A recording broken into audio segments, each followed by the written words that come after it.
C'était donc ça tout ce tintouin, les cris, le micro, d'accord. À mon avis, vous allez vite vous en lasser. Je ne lui prédis pas un grand avenir.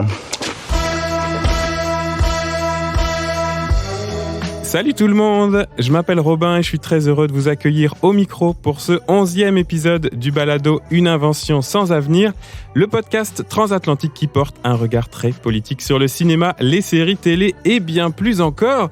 Épisode d'aujourd'hui enregistré entre les deux tours des élections présidentielles en compagnie de 3 chroniqueurs et chroniqueuses gauchias comme tous les mois. Autant vous dire que bon, pour un podcast de gauche, c'est pas la grosse marade en ce moment, mais bon, on va en faire quelque chose aujourd'hui. On va faire un épisode spécial sur le seum. Ouais. Non mais vous allez voir, il y a un lien quand même entre l'ambiance de merde et le thème du jour. En tout cas, on est ensemble aujourd'hui avec notamment, vous l'avez entendu, celui qui a co-créé ce podcast avec moi, aussi inséparable que Macron et Le Pen au second tour des élections françaises. L'un ne va plus sans l'autre. C'est Raph. Salut Raph. Salut Robin.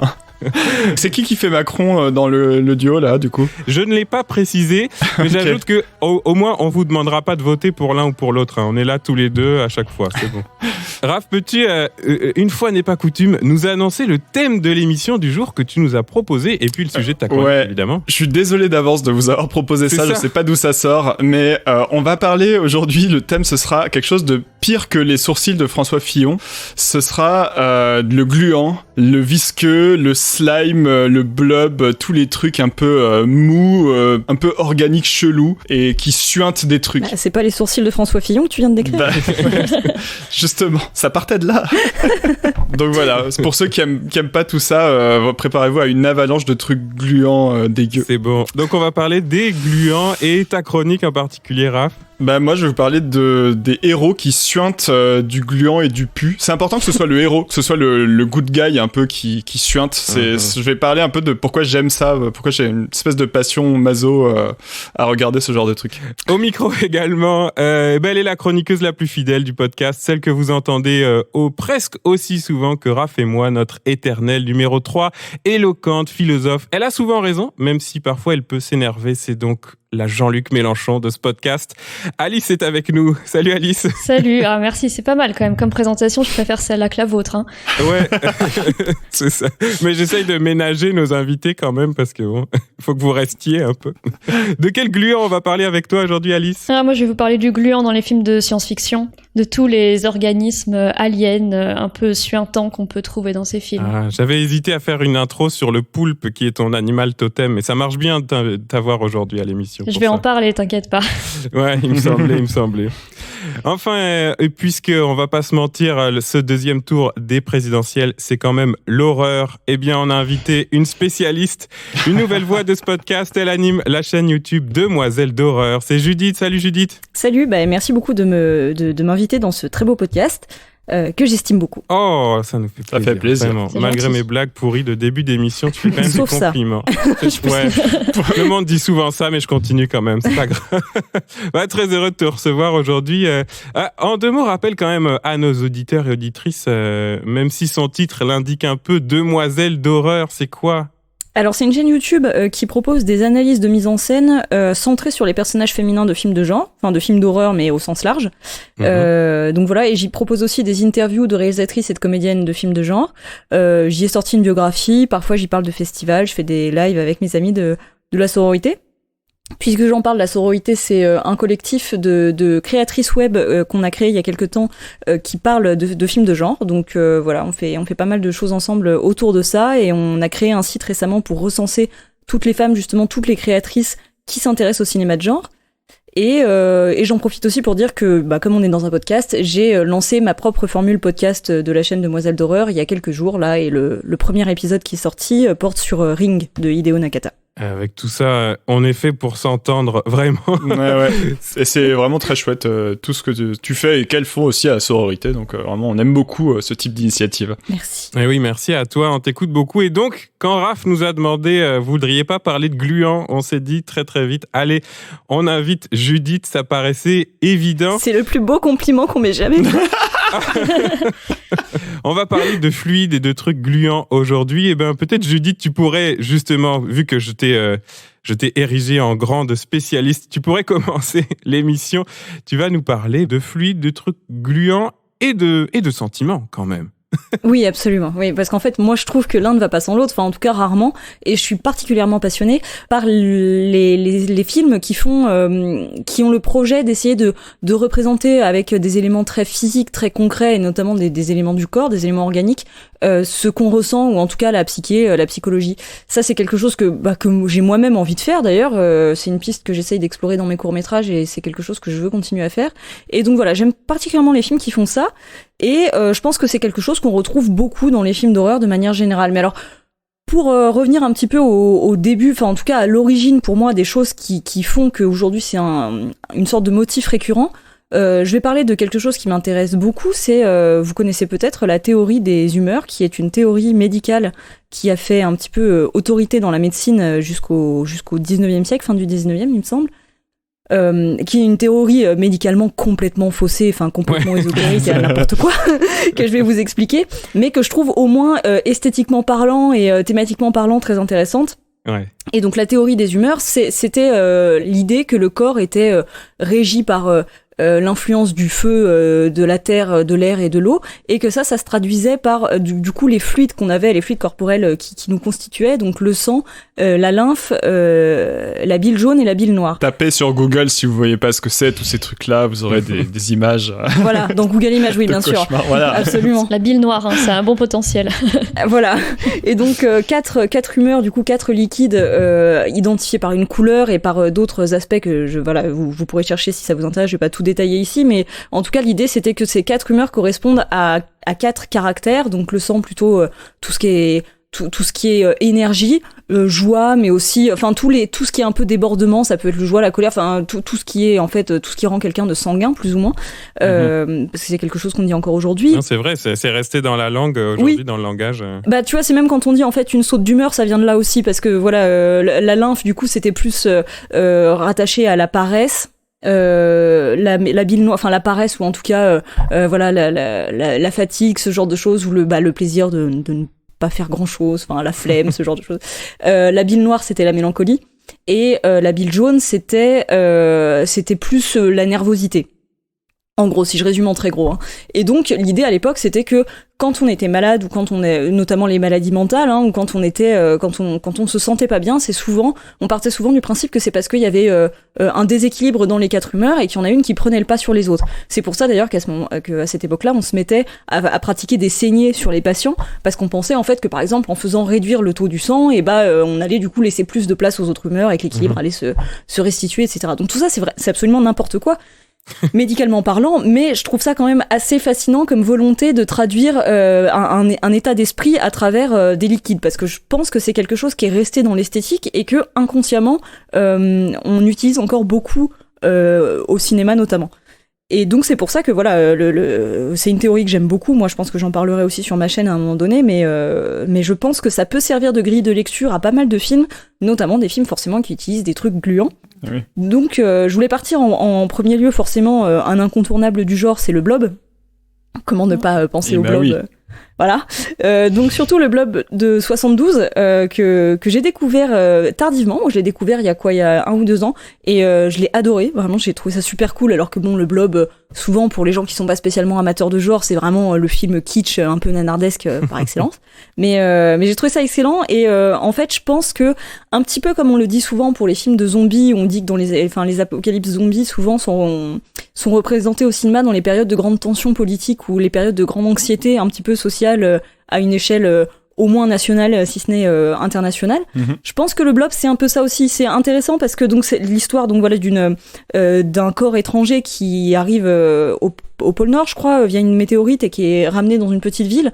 Donc au départ, il est plutôt innocent, puis il va grossir, et puis finalement, il va se mettre à tuer des gens tout simplement, et à grossir. Tout simplement. Tout simplement, bien sûr. Dans les films d'horreur, si tu veux, c'est un peu la base, quoi. Il y a des trucs qu'on peut pas y couper. Voilà. Et donc voilà, cette espèce de grosse gélatine informe et colorée. Et en fait, elle prend place, elle sévit dans cette espèce de toute petite ville dans laquelle, enfin moi je trouve que c'est intéressant ce genre de film, parce que c'est vraiment la petite ville caricaturale des États-Unis, mais qui en fait sert un petit peu de miroir de la société tout entière, quoi. On n'a que quelques personnages, et en même temps, ils ont tous un rôle défini qui représente pas mal de strates de la société, donc je trouve ça toujours intéressant. C'est une bonne solution, je trouve, pour avoir un discours sur toute une société en prenant vraiment une petite lucarne. Et donc en fait, moi je pense que d'avoir cette espèce de truc informe qui apparaît dans cette espèce de petit patelin, c'est une manière de confronter toutes les relations sociales qui peuvent s'y dérouler et de les pousser au maximum, comme une sorte de Deus ex machina, si tu veux, de faire ressortir un petit peu tout ce qui va pas. Et d'être un moyen pour les personnages de se révéler tous en fait les uns les autres. Ouais, c'est ça, ça fait rejaillir tous les trucs, toutes les tensions déjà préexistantes, quoi. C'est ça, si tu veux, ouais. ça pousse tous les compteurs au maximum, et du coup ça permet d'avoir un discours sur la société, de faire ressortir des aspects de la société. Je pense que voilà, c'est vraiment le Blob un peu une alternative gluante pour le coup au film d'apocalypse zombie. Et je le trouve à la fois très drôle, à la fois très juste, et qui a un regard un petit peu perçant et en même temps pas méprisant sur ce que c'est une petite ville du fin fond des États-Unis et sur ses personnages. D'ailleurs, il est assez évidemment, je dis ça, c'est mon petit plaisir, mais il a un côté un petit peu féministe. Il a un personnage féminin qui est vraiment intéressant et qui rentre pas spécialement dans les codes habituels. Donc voilà, je le trouve intéressant celui-là pour montrer ce que ça peut être un truc gluant comme vecteur de discours sur une société, en tout cas d'études sur des comportements en général. Mais c'est intéressant, tu parles du Blob. En fait, il y a une sorte de retour de l'esthétique du blog avec YouTube récemment là, et avec l'espèce de truc en biologie qui a été appelé le blob aussi. Là. Je ne sais pas si vous voyez de quoi je parle, le truc... Ah oui, c'est ça. Un organisme unicellulaire là qui... Enfin, c'est super fascinant, ce qui peut devenir gros alors qu'il est composé d'une seule cellule et il se déplace et il mange. Et il y a même des gens sur Twitter qui font des courses de blob ou des trucs comme ça. C'est ça.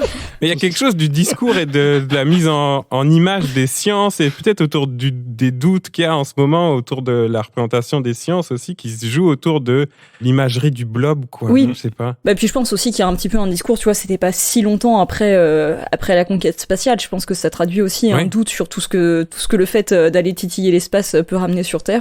Ouais, je sais pas de quand date Venom dans les comics, mais c'est un peu la même idée aussi, quoi. Ah oui, d'accord, ouais, il est moins gluant, mais ouais, effectivement. Enfin, quoique, oui, c'est vrai. Il y a un petit truc slimy quand même. C'est vrai. Après, j'avais envie d'aborder un autre aspect avec les films de Julia Ducournau, notamment du coup Junior, qui est son court-métrage réalisé en 2011, et Grave, du coup, qui est son premier long-métrage réalisé en 2016. Où là, on a de toute manière, on a une sorte de continuité entre ce court-métrage et son métrage, avec l'héroïne est à chaque fois jouée par Garance Marillier. Dans les deux films, elle s'appelle Justine. Elle s'appelle encore Justine dans Titane d'ailleurs. Et c'est vrai, tout à fait. C'est juste qu'elle a un rôle un petit peu moins important. mais oui, absolument. Et là, je trouve que on n'est pas tellement sur un discours psychologique d'une société en général, mais plutôt donc sur une jeune femme pour qui le gluant, selon moi, ça représente des envies un petit peu enfouies. Dans Junior, alors ça s'ouvre avec des scènes absolument dégueu qui m'ont vraiment traumatisée pour la vie. Mais ou alors on est face à cette collégienne qui en fait est complètement crade, qui se lave pas, qui se fouille entre les orteils avant de mettre ses doigts dans sa bouche et ce genre de choses. Enfin voilà. Donc elle est sur plein de trucs dégueux de son côté, voilà. Mais en fait, au fur et à mesure du court-métrage, on comprend qu'elle est dans un rejet total de la vision des garçons, donc du coup de ses amis garçons sur les filles, les autres collégiennes qui, elles, au contraire, sont beaucoup plus dans une féminité classique et assumée. Et elle est dans un rejet un petit peu de ça, justement, du look des autres filles, et en même temps, et donc elle a envie de faire un peu comme ses potes mecs, et elle clash les autres filles sur la manière dont elles s'habillent, ce genre de choses. Et en même temps, de toute évidence, du coup, son corps se désagrège entre guillemets. En tout cas, voilà, elle est complètement crade et elle se cache parce que elle sait pas où se trouver entre le discours des garçons qui est très oppressif, et qu'elle a envie de suivre, mais par rejet du coup de ce que représentent les autres filles, ce dans quoi elle se reconnaît pas spécialement non plus. Et après, en fait, là où le gluant intervient vraiment, c'est qu'elle va avoir une évolution, elle va muer un peu comme un serpent, mais version gluant, quoi. Et du coup, je pense que c'est un peu cette envie d'être soi-même qui se traduit et qui est vraiment le lubrifiant, j'ai envie de dire, vers l'accouchement de ce qu'elle va réellement devenir, quoi. Et donc c'est pour moi la traduction physique là des envies enfouies, des besoins naturels. Et c'est un peu la même chose dans Grave, où du coup, aussi bien la peinture que le sang, que tout ce qu'il peut y avoir de gluant dans le film, ça traduit des instincts. C'est des liquides qui arrivent vraiment dans des passages où l'héroïne va laisser parler en fait sa nature violente cannibale.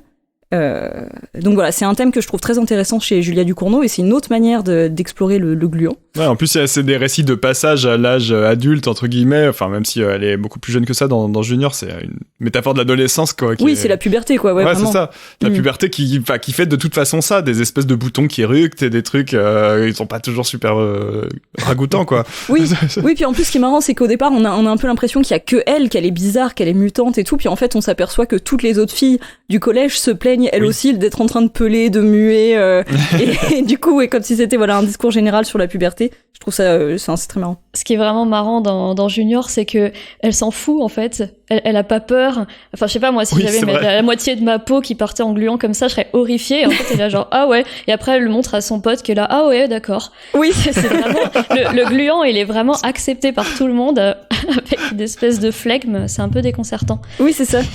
Enfin, notamment les adolescents, comme s'ils partaient du principe que la puberté c'était ça quoi. En ce moment, c'est ça leur quotidien. Ouais, voilà. Ouais, on est dégueu, c'est normal. Oui, d'ailleurs, t'employais le mot de flegme, mais si je ne m'abuse, c'était aussi un autre mot pour parler de la lymphe dans la théorie des 4 humeurs. Ouais, je me trompe pas. Ouais. Tout est dans tout. J'y ai pensé aussi. Et je me fais pas souvent l'avocat du diable parce que on relaye pas trop les discours qui sont contraires à ce que nous on pense. Mais j'ai quand même vu pas mal de trucs à propos de Junior qui sont quand même relativement pertinents selon moi, qui est que le film se termine un peu par ok, elle retrouve ses potes mecs à la fin de sa mutation quoi, quand elle est plus gluante. Et il y avait quand même peut-être un endroit là, une interprétation un peu gênante peut-être de dire ok tant que la fille elle est gluante, donc tant qu'elle est en pleine puberté quoi, si on file cette métaphore là, elle est plus intéressante pour les gars. Puis une fois qu'elle redevient belle à la fin, parce qu'il y a ça quoi, il y a la métamorphose en une jeune femme belle quoi, en gros. Elle redevient intéressante auprès des gars. Un truc un peu gênant. Non, je sais pas si vous partagez ça. Moi j'étais un petit peu partagée, mais finalement là j'ai revu le film avant l'émission et je trouve que il est pas trop mal géré à ce niveau-là. Alors c'est vrai que je comprends qu'on ait cette critique et c'est vrai que j'étais pas sûre de moi sur le souvenir que j'en avais au départ, mais il y a le fait que quand même avant ses potes il l'aime quand même vraiment, tu vois. Alors il l'aime comme une pote, mais il l'aime vraiment et après que finalement ils se mettent à la trouver belle et que ça évoque d'autres désirs, ça c'est dans un sens comme dans l'autre, c'est quelque chose à laquelle on n'échappe pas au bout d'un certain âge, parce que c'est important aussi que les gens ressentent du désir l'un pour l'autre, mais du coup oui effectivement c'est un peu genre maintenant elle correspond davantage aux standards, donc elle est digne d'être désirée, tu vois. Donc ça c'est un peu bizarre, mais en même temps c'est contrebalancé par le fait que elle se met à ne plus avoir de tolérance pour les discours de ses amis oppressifs envers les femmes. C'est-à-dire que quand il y en a un qui met une main aux fesses de sa sœur, là où elle était complètement complaisante avant, elle va lui mettre un pain dans la figure, quoi. Donc, et on sent que elle retrouve une sororité, mais c'est ça que t'allais dire, avec sa sœur à ce moment-là, ouais. Ouais. Et du coup, pour explorer un troisième aspect, j'avais envie de parler du Voyage de Chihiro de Miyazaki, donc réalisé en 2001, enfin sorti en tout cas en 2001, qui est moins un film d'horreur à part entière, mais même si on est quand même dans des passages assez flippants. Il y a des séquences, Oui. Ou alors là, du coup, contrairement à... un peu plus comme dans le Blob, là, pour le coup, on a tout un personnage qui est composé de choses gluantes, parce que je pense, du coup, à l'esprit qui est relativement gentil, sobre et silencieux, le sans-visage au début, puis qui, au fur et à mesure qu'il mange, devient énorme et devient de plus en plus visqueux et destructif. Et là, pour le coup, vous voyez, je pense que c'est pas pour rien qu'il est noir, c'est parce que je pense que lui, c'est vraiment un personnage qui exprime complètement, comme la bile noire, la mélancolie. Vraiment le vide qu'il habite, qu'il essaye de toujours combler, justement, de remplir, et qu'en fait ça fonctionne pas comme ça. C'est la théorie des humeurs est fausse, et au bout d'un moment c'est pas parce que tu augmentes ou fais baisser le niveau d'un fluide que tu as une meilleure santé. Et donc je le trouve très intéressant pour ça, surtout qu'en plus c'est pas le seul personnage qui a un aspect gluant et noir. Il y a aussi au début, quand elle se balade un peu dans la ville, où elle est suivie un peu par plein d'esprits. Alors ils sont un peu moins gluants, ils sont un peu plus transparents, fantomatiques, mais en tout cas l'aspect de fluide noir est très présent tout au long du film, et à la fois parfois assez charmant, et après il devient menaçant. Non mais je veux dire, le sans-visage, tu vois, au départ il a l'air d'être plutôt ami, tu vois, et au fur et à mesure que son corps devient un petit peu plus concret, un petit peu plus consistant. Là on bascule vraiment dans un aspect très très gluant, très défini et plein de reflets et tout, enfin vraiment assez dégueu. Et après finalement il reprend son aspect plus fantomatique et plus vaporeuse. Et pour moi, ouais, voilà, c'est aussi une représentation de la mélancolie. Alors c'est à la fois un personnage à part entière, et je pense que ça peut être la mélancolie et la détresse que ressent aussi Chihiro à travers toute l'histoire, qui est aussi une sorte de voyage initiatique. Et donc je pense que c'est aussi un aspect de la psychologie du personnage de Chihiro, que la représentation de ce sans-visage. Et ouais, voilà, le noir pour moi dans ce film-là correspond tout à fait à la définition de la mélancolie. Ouais, c'est marrant parce que chez Miyazaki, il y a toujours ces passages. Il aime bien quand ça finit par totalement prendre toute la place et par exploser. Je pense dans Mononoke aussi, c'est un peu le cas à la fin quand l'esprit de la forêt du coup se met à se vider de tout cette espèce de fluide qui le compose. Et en fait, il y a toujours ce truc-là, quoi. C'est quand il y en a trop, ça finit par tout engloutir et par noyer le monde entier dans la mélancolie.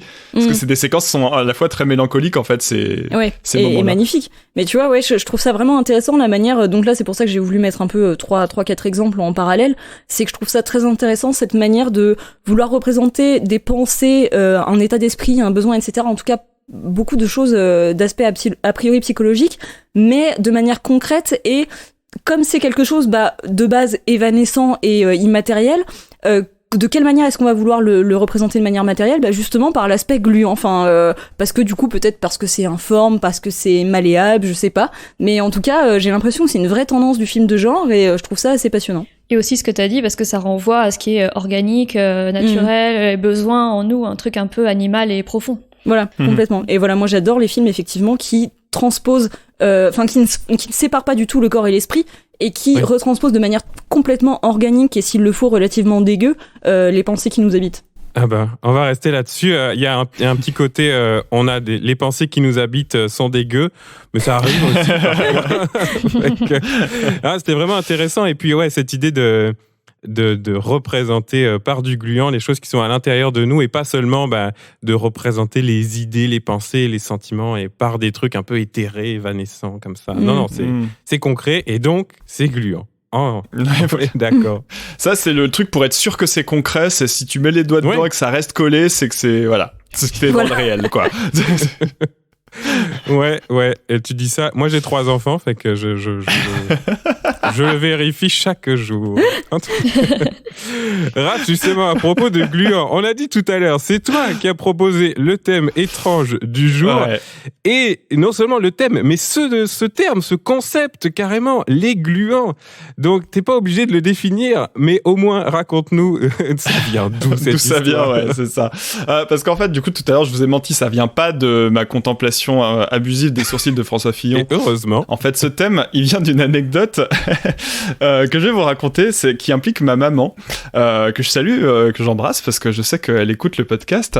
Ça date de l'époque où, il y a quelques mois ou quelques années, je sais plus, avec ma sœur, on a essayé de faire regarder Star Wars à ma mère, qui ne l'avait jamais vu, parce que ma mère est pas vraiment fan de SF, de fantastique et tous les trucs comme ça, un peu trop imaginaires. Je crois que ça l'ennuie un peu.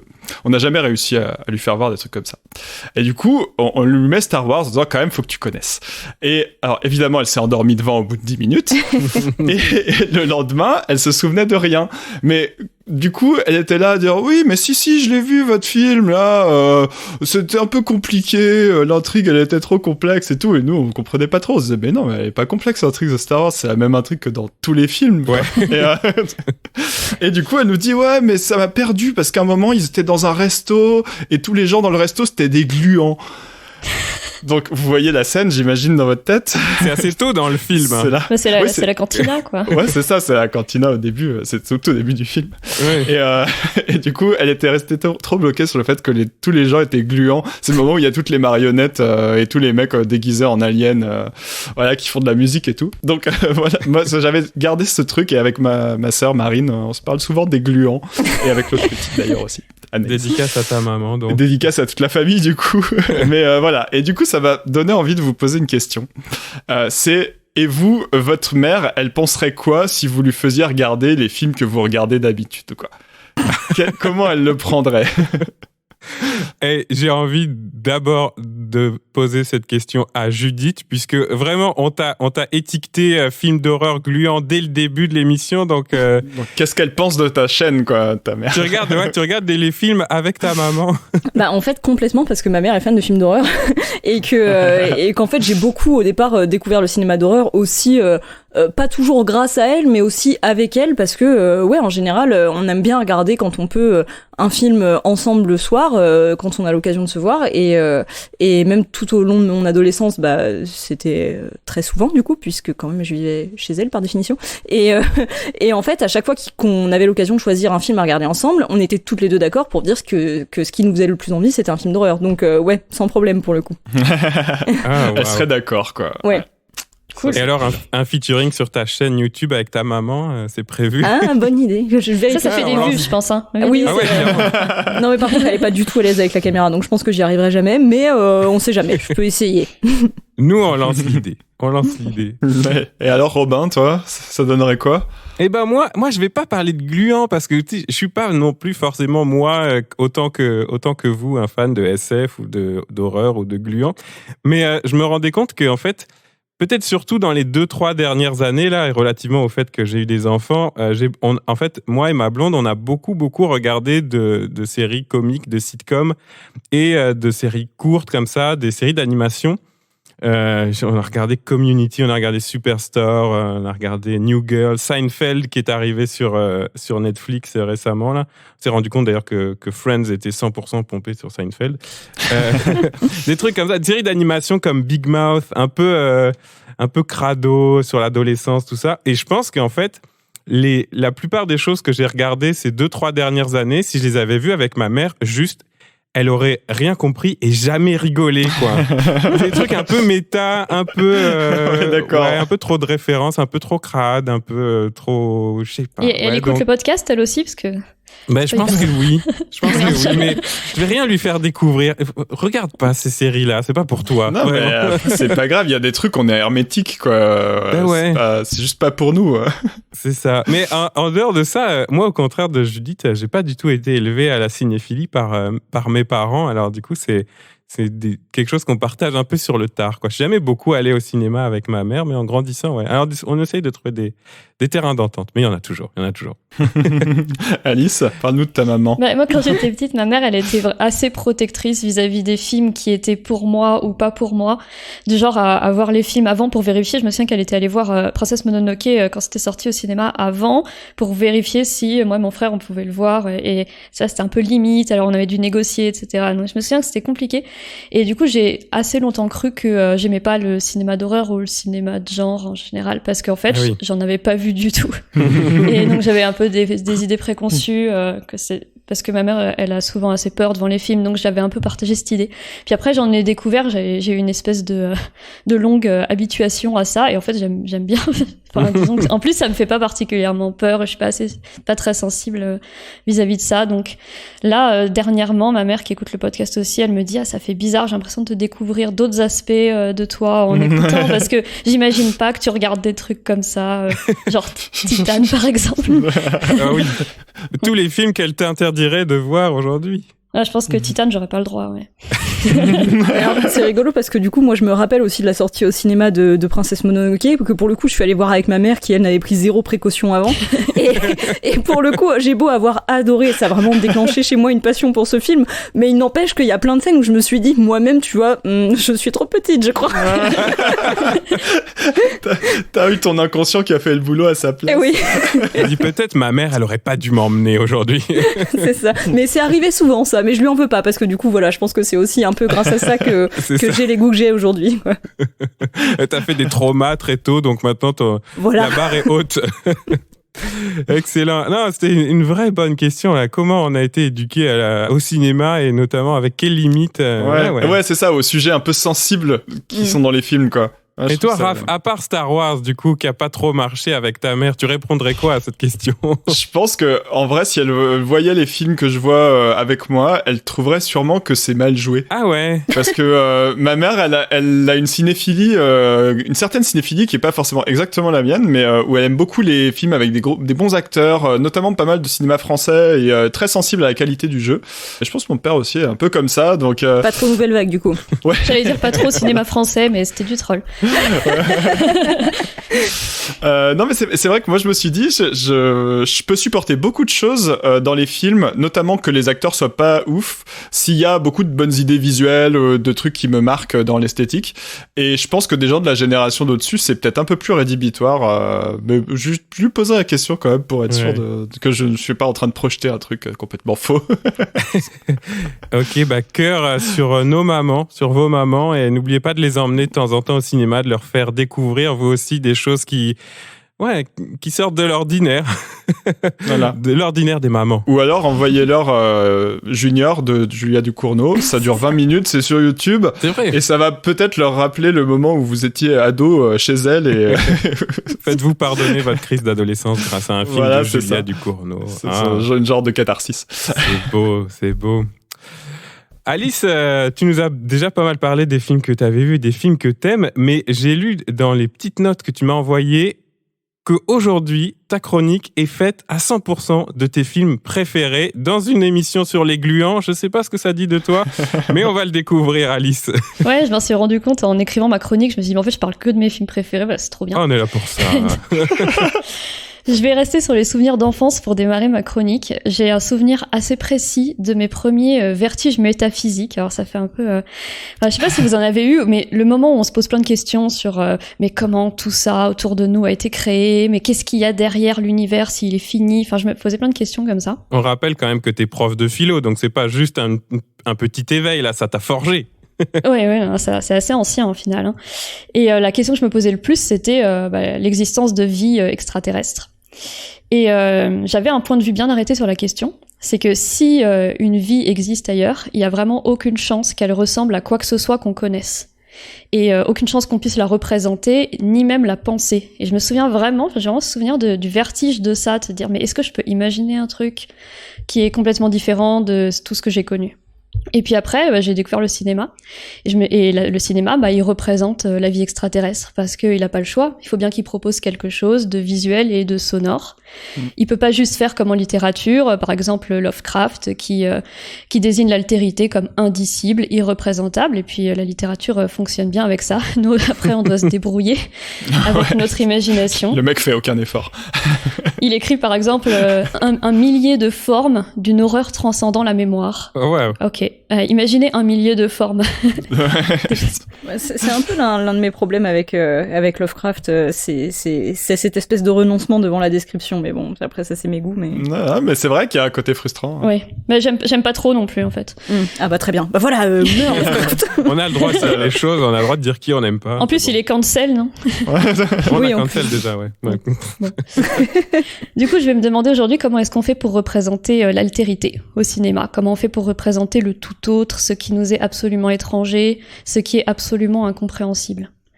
Et je vais passer un peu par la philo pour ça, par le concept de représentation, qui est un concept important en fait en philosophie et en esthétique aussi, puisque représenter étymologiquement, c'est présenter à nouveau, présenter quelque chose qui existe déjà. Et donc, si on représente, forcément, on altère, voire on trahit. C'est vraiment un grand thème de la philo. Hein. Quand on copie, on dénature. Et là, raison de plus, surtout si on connaît pas ce qu'on veut représenter. La représentation, elle peut être qu'un échec. Alors en philo, on dit que la représentation, elle peut être de deux natures. Elle peut être réaliste ou elle peut être symbolique. Si elle est réaliste, elle s'adresse au sens, à nos yeux, nos oreilles, qui vont recevoir l'image et la comparer au réel. Si elle est symbolique, elle s'adresse plutôt à l'esprit, à la raison, qui va recevoir le message et qui va essayer de l'interpréter. On peut vraiment imaginer des œuvres symboliques qui utilisent des codes qu'on va réinterpréter avec son esprit, ou alors plutôt des œuvres qui imitent la réalité telle qu'elle est. Alors je vais prendre des exemples de films qui représentent symboliquement et après des exemples de films qui représentent plutôt de manière réaliste. Okay. Alors pour moi la représentation symbolique par excellence c'est le monstre. l'alien comme un monstre. Pourquoi ? Parce que le monstre, il va symboliser quelque chose qui est peut-être l'étranger ou peut-être quelque chose qui est en rapport avec les cataclysmes. Alors on peut penser d'abord à le film District 9 de Neil Blomkamp. Je sais pas si vous l'avez vu, mais c'est intéressant dans ce film-là, l'alien, il est vraiment là pour représenter l'immigré, l'autre dans le sens celui qu'on rejette. Alors le réalisateur, il joue avec les traits absolument monstrueux, repoussants, pour interroger notre xénophobie un peu naturelle. Alors si vous vous souvenez de ces aliens, ils ont des mini tentacules sous la bouche, ils ont une peau un peu abîmée. Et puis ils ont un langage aussi qui est gluant par lui-même, parce que c'est une espèce de cliquetis, des petits bruits gluants, humides, un peu dégueulasses. Et forcément, instinctivement, ça va provoquer de la peur ou du dégoût chez nous. Et donc ça, on va dire que c'est une représentation symbolique, parce que ça nous permet d'appréhender la xénophobie ou la peur de l'étranger. Autre exemple, les films de kaiju, par exemple, je prends un exemple pas japonais, mais les Pacific Rim de Guillermo del Toro. Là, le monstre, il représente une menace écologique ou cataclysmique. Et là, l'altérité, elle repose plutôt sur le caractère gigantesque et extrêmement puissant de ces monstres. Et c'est le changement d'échelle qui va produire ici le vertige de la différence fondamentale avec nous. Et là, encore une fois, il y a des petits détails gluants. Des mini tentacules sur le crâne, le truc classique de la bouche dans la bouche, le fait qu'on voit toujours un petit peu d'intérieur à l'extérieur, parce que c'est l'intérieur qui est gluant, comme l'a dit Judith tout à l'heure, et là on va mettre un peu d'intérieur, de boyau ou de bouche, mais qui est visible depuis l'extérieur, ce qui est pas normal. Donc ça, c'est la représentation un peu symbolique, le monstre. Les représentations réalistes, là on est un peu embêté parce que on sait pas à quoi ressemblent les aliens, donc on peut pas les imiter. Alors qu'est-ce qu'on peut faire ? On peut utiliser les animaux peut-être qui nous ressemblent le moins, ceux qui sont le plus éloignés d'un point de vue évolutif. Et c'est là où je vais enfin pouvoir vous parler de mon amour inconditionnel pour les poulpes. Il fallait que ça arrive. Je pourrais vous raconter des anecdotes pendant des heures sur les poulpes. Vraiment, j'ai des livres, j'ai vu tous les documentaires. C'est assez obsessionnel. Et un des aspects les plus fascinants, c'est que ils sont hyper différents de nous génétiquement. C'est des mollusques. Au niveau de l'arbre génétique, on s'est séparés d'eux vraiment il y a très très longtemps. Ils sont du coup mous, glissants, visqueux. Et par contre, leur intelligence logique, leur utilisation d'outils nous rapproche énormément d'eux. Donc le poulpe, c'est pas mal comme idée de représentation des aliens. C'est le choix que va faire par exemple Denis Villeneuve dans Arrival, Premier Contact, où les aliens sont des grandes créatures tentaculaires, mystérieuses, un peu évanescentes. La similitude avec nous, elle va s'exprimer dans le langage, qui est un langage très complexe dans le film. C'est un peu le thème du film, qui a une forme orale, une forme écrite, qui a une syntaxe, un vocabulaire. Mais l'aspect étrange va se concentrer encore une fois dans les tentacules, qui sont au bout des mains là pour le coup, et quand elles s'écartent, ça laisse dévoiler une sorte de bouche. Donc des histoires encore d'organes qui sont pas tout à fait au bon endroit et qui produisent un décalage. On voit que tes films préférés, c'est toujours des tentacules, hein. Pour l'instant. Chez Lynch aussi, dans son Dune, il y a des poulpes. Les navigateurs sont représentés sous une forme un peu poulpesque. Et point commun intéressant entre Arrival et Dune, à chaque fois, les poulpes se trouvent derrière des vitres. Je sais pas si on peut en dire quelque chose, mais c'est un peu une barrière qui est à moitié perméable, ce qu'on voit à travers, en même temps elle est solide. Et les tentacules, un peu comme rôle d'interface entre eux et nous. Ouais, ils sont un peu dans un aquarium, les navigateurs dans le film de Lynch, quoi. On amène une grande caisse avec un liquide orangeâtre dedans, et puis voilà, ils sont dedans, et c'est plus du tout humain, c'est vraiment juste des espèces de mollusques trop chelous. C'est ça, et dans Arrival, il y a une espèce de vitre aussi, et un brouillard qui rajoute un peu de mystère. Alors, autre animal qu'on peut utiliser qui est aussi très éloigné de nous, c'est les insectes. Ils sont biologiquement éloignés, et en plus de ça, on connaît souvent mal leur apparence précise parce qu'ils sont trop petits. Et c'est là où l'altérité va apparaître quand on les grossit, et là ils deviennent effrayants, avec des poils aux pattes, des mandibules acérées, et des détails qu'on n'a pas l'habitude forcément de voir. C'est le choix que va faire Verhoeven dans Starship Trooper. Il y a des insectes, il y a plusieurs formes, mais c'est tous des insectes. Il y en a, c'est des espèces de bouches énormes avec juste des pattes. Et là, encore une fois, on voit la chair luisante et rose à l'intérieur, et encore plus quand elle est déchiquetée par les mitraillettes des troopers qui les attaquent. Dernière possibilité réaliste, les vers. Les vers, ils cumulent un peu tous les aspects. Hein. D'habitude, quand ils sont petits, ça va. Quand on les grossit, c'est dégueu. C'est des invertébrés comme les poulpes, donc ils sont mous et ils sont gluants. En plus, ils sont un peu plus cons, c'est ça? Voilà, c'est les poulpes, mais en cons. Et en plus de ça, il renvoie à la symbolique de la pourriture, parce que c'est quelque chose qui est pas sain, qui grouille, et ça renvoie aussi à notre intérieur organique, les boyaux, les intestins, c'est un peu des vers. Donc là, c'est la totale. Il y en a plein des vers dans la SF, les gigantesques vers des sables dans Dune, dans Star Wars aussi. Et puis la forme chestburster de l'alien qui est une sorte de petit ver qui se dresse à travers la poitrine et qui s'enfuit en rampant. Donc on a souvent ce truc-là. Donc le cinéma, il essaye de représenter symboliquement et réalistement les aliens. Et je vais convoquer un philosophe pour leur répondre. C'est Schopenhauer. Pour leur répondre. Schopenhauer apparaît. Et Schopenhauer n'est pas satisfait, donc c'est un philosophe allemand du 19e. Et pour lui, représenter symboliquement ou de manière réaliste une chose, c'est vraiment pas satisfaisant. C'est pas satisfaisant pour la comprendre.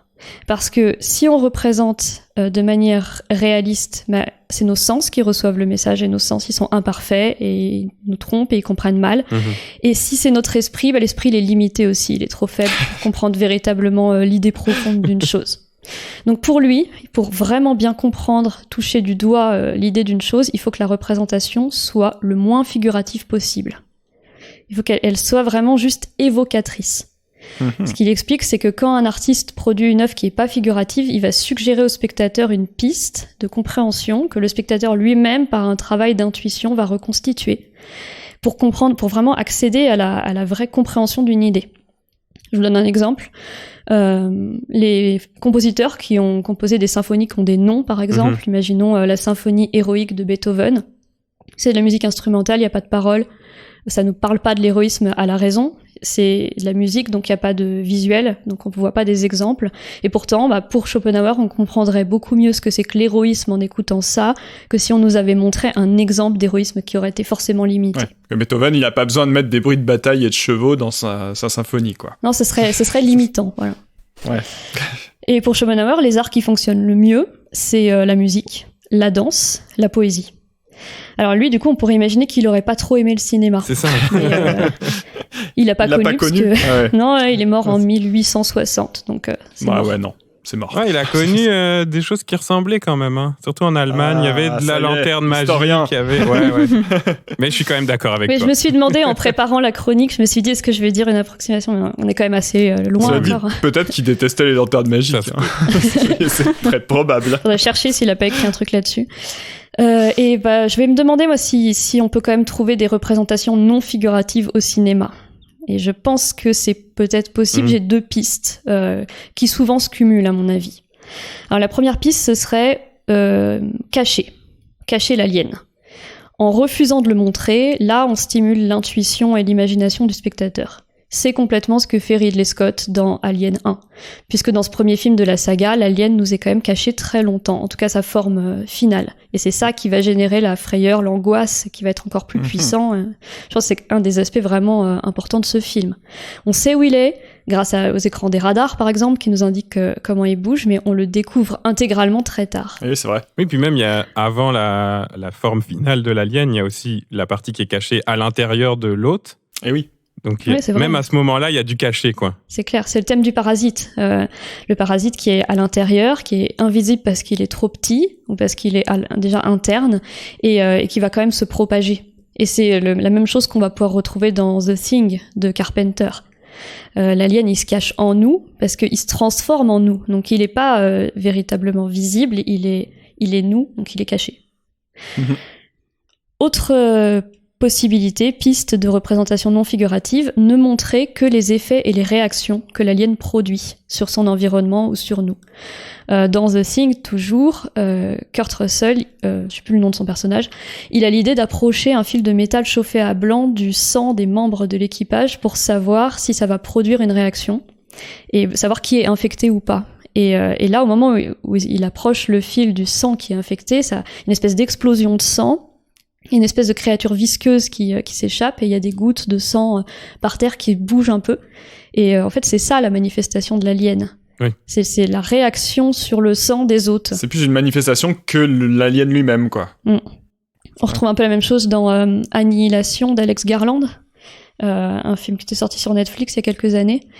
Et là, c'est les effets sur l'environnement qu'on perçoit, parce qu'en fait, l'alien produit des mutations génétiques sur le vivant, donc des dents de requin dans la bouche d'un crocodile, des espèces de grandes formations de bactéries, de champignons qui vont venir infecter tout le végétal et qui vont fusionner avec les formes de vie qui sont déjà présentes.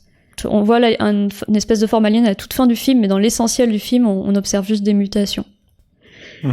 Et puis je reparle une dernière fois d'Alien, parce que c'est clairement le film où il y a tout. Film préféré, on vous rappelle. Et la première découverte des propriétés de l'alien, c'est l'effet que l'acide de son corps a sur la coque du vaisseau qui va traverser comme ça pont après pont. C'est hyper marquant. Là, on se rend compte qu'on est face à une altérité fondamentale. Parce que c'est hyper effrayant, ce truc-là. Ça va percer la coque, ils descendent les ponts les uns après les autres. Ils observent ça. Et puis, on va retrouver aussi la bave visqueuse de l'alien dans les tuyaux d'aération du vaisseau. Ah oui, c'est vrai. Et cette bave, elle est gluante. Ouais. Et c'est resté un des leitmotifs importants d'Alien, cette bave gluante qu'on retrouve. Mais de plus en plus même, parce que je crois qu'au fil des épisodes, il est de plus en plus gluant. Celui de Genet, là, le 4e, il est recouvert d'une espèce de pellicule de gras, là, comme les trucs en gelée de Noël, là. Et, c'est clair. Oui, alors dans le premier, en fait, il y en a pas tant que ça de la bave gluante. C'est vrai que ça va se développer surtout après. Donc, c'est intéressant parce que cette bave gluante là, je vais recouper avec mon début. Elle était déjà présente chez Lovecraft.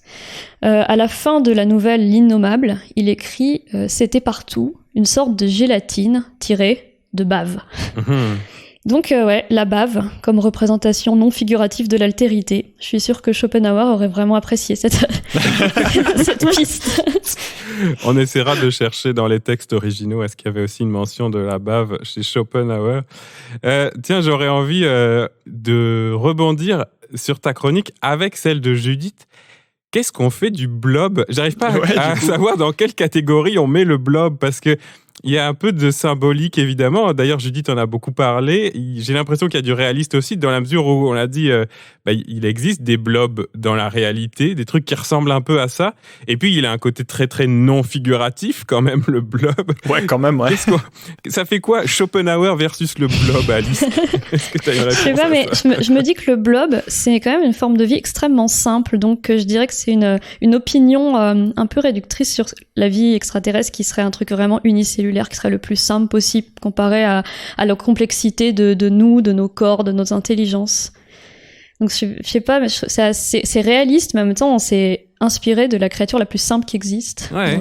Et en même temps, je trouve ça assez intéressant, justement, ça me fait penser un petit peu, donc du coup, dans la version 72, c'est vrai que pendant une longue partie du film, c'est pas tellement le blob en tant que lui-même toujours qui est mis en scène, mais par contre, c'est effectivement beaucoup l'insistance sur les cadavres, l'état des cadavres de ses victimes, en fait, et au départ, vraiment, le dégueu vient de là, plutôt. Donc c'est vrai qu'il y a aussi un gros aspect qui est misé sur les effets, effectivement, du blob sur son environnement, mais pas que, c'est sûr. Oui, on le découvre pas tout de suite, en fait, c'est ça le... pas dans sa forme finale, en tout cas. Frontalement, voilà, c'est ça.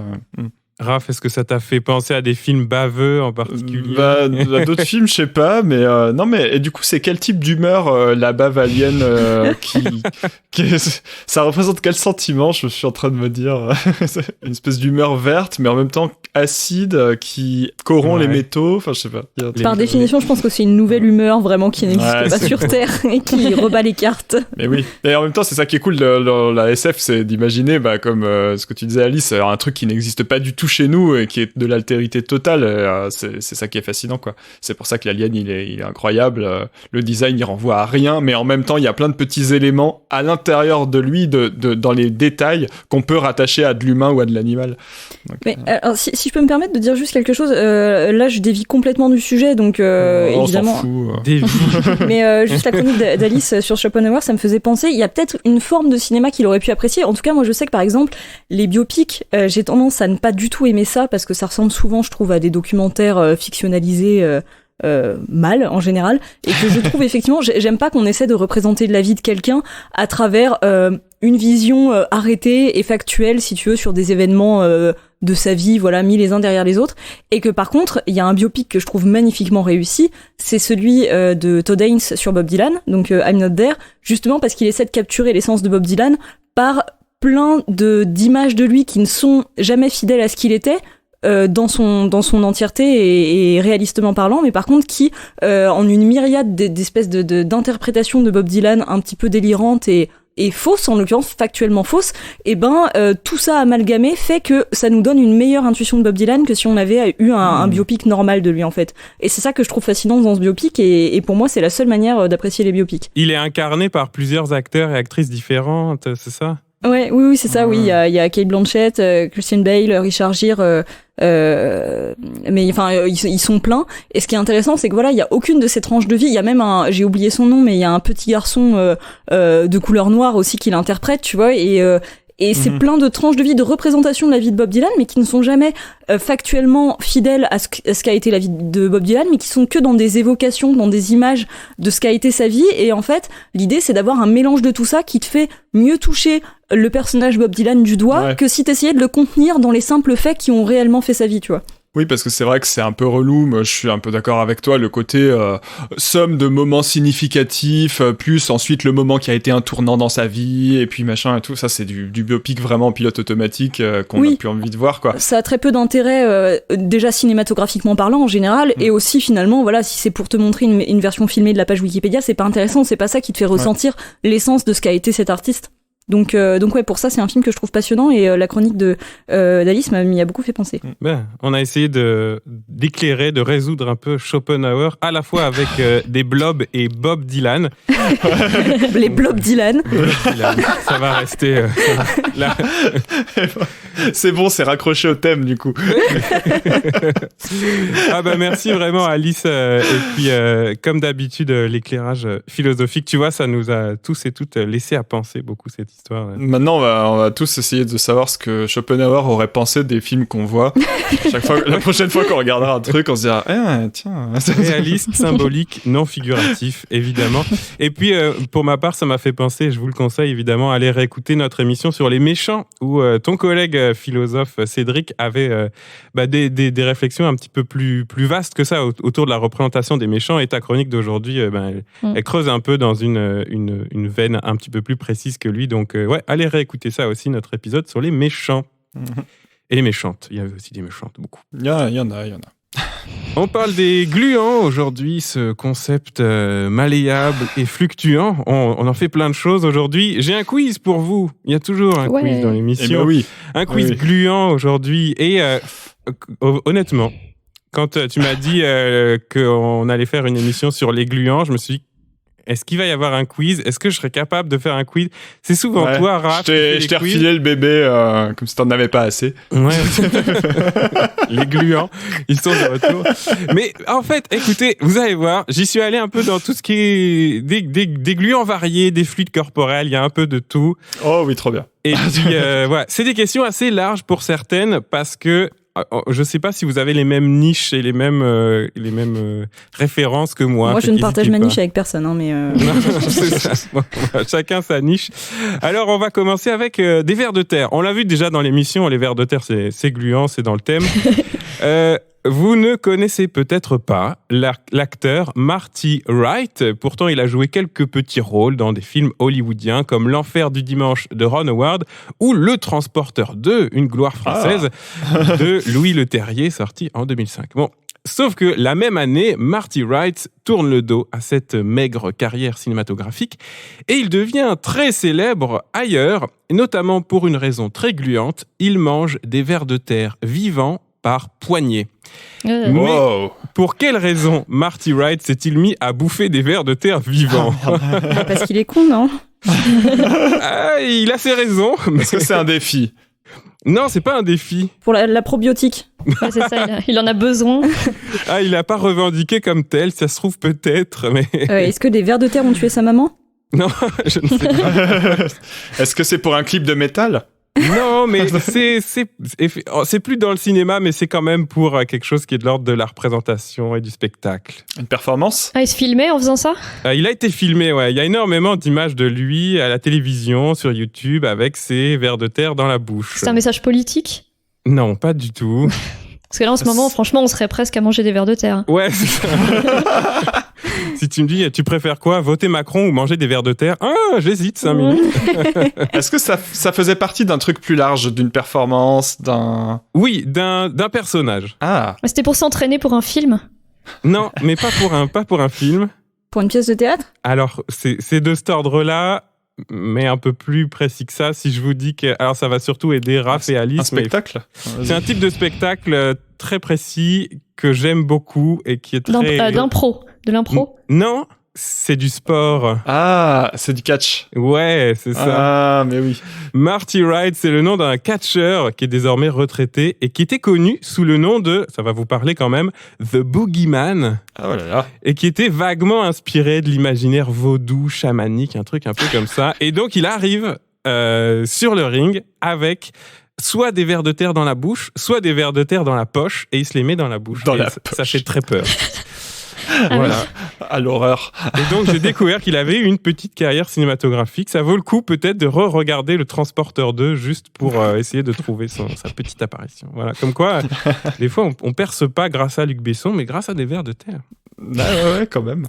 C'est plus marquant quand même que Le Transporteur 2, je pense. Ben ouais. L'image, elle est bien conçue, quoi. Tu l'imagines, là, le gars manger des vers de terre par poignée.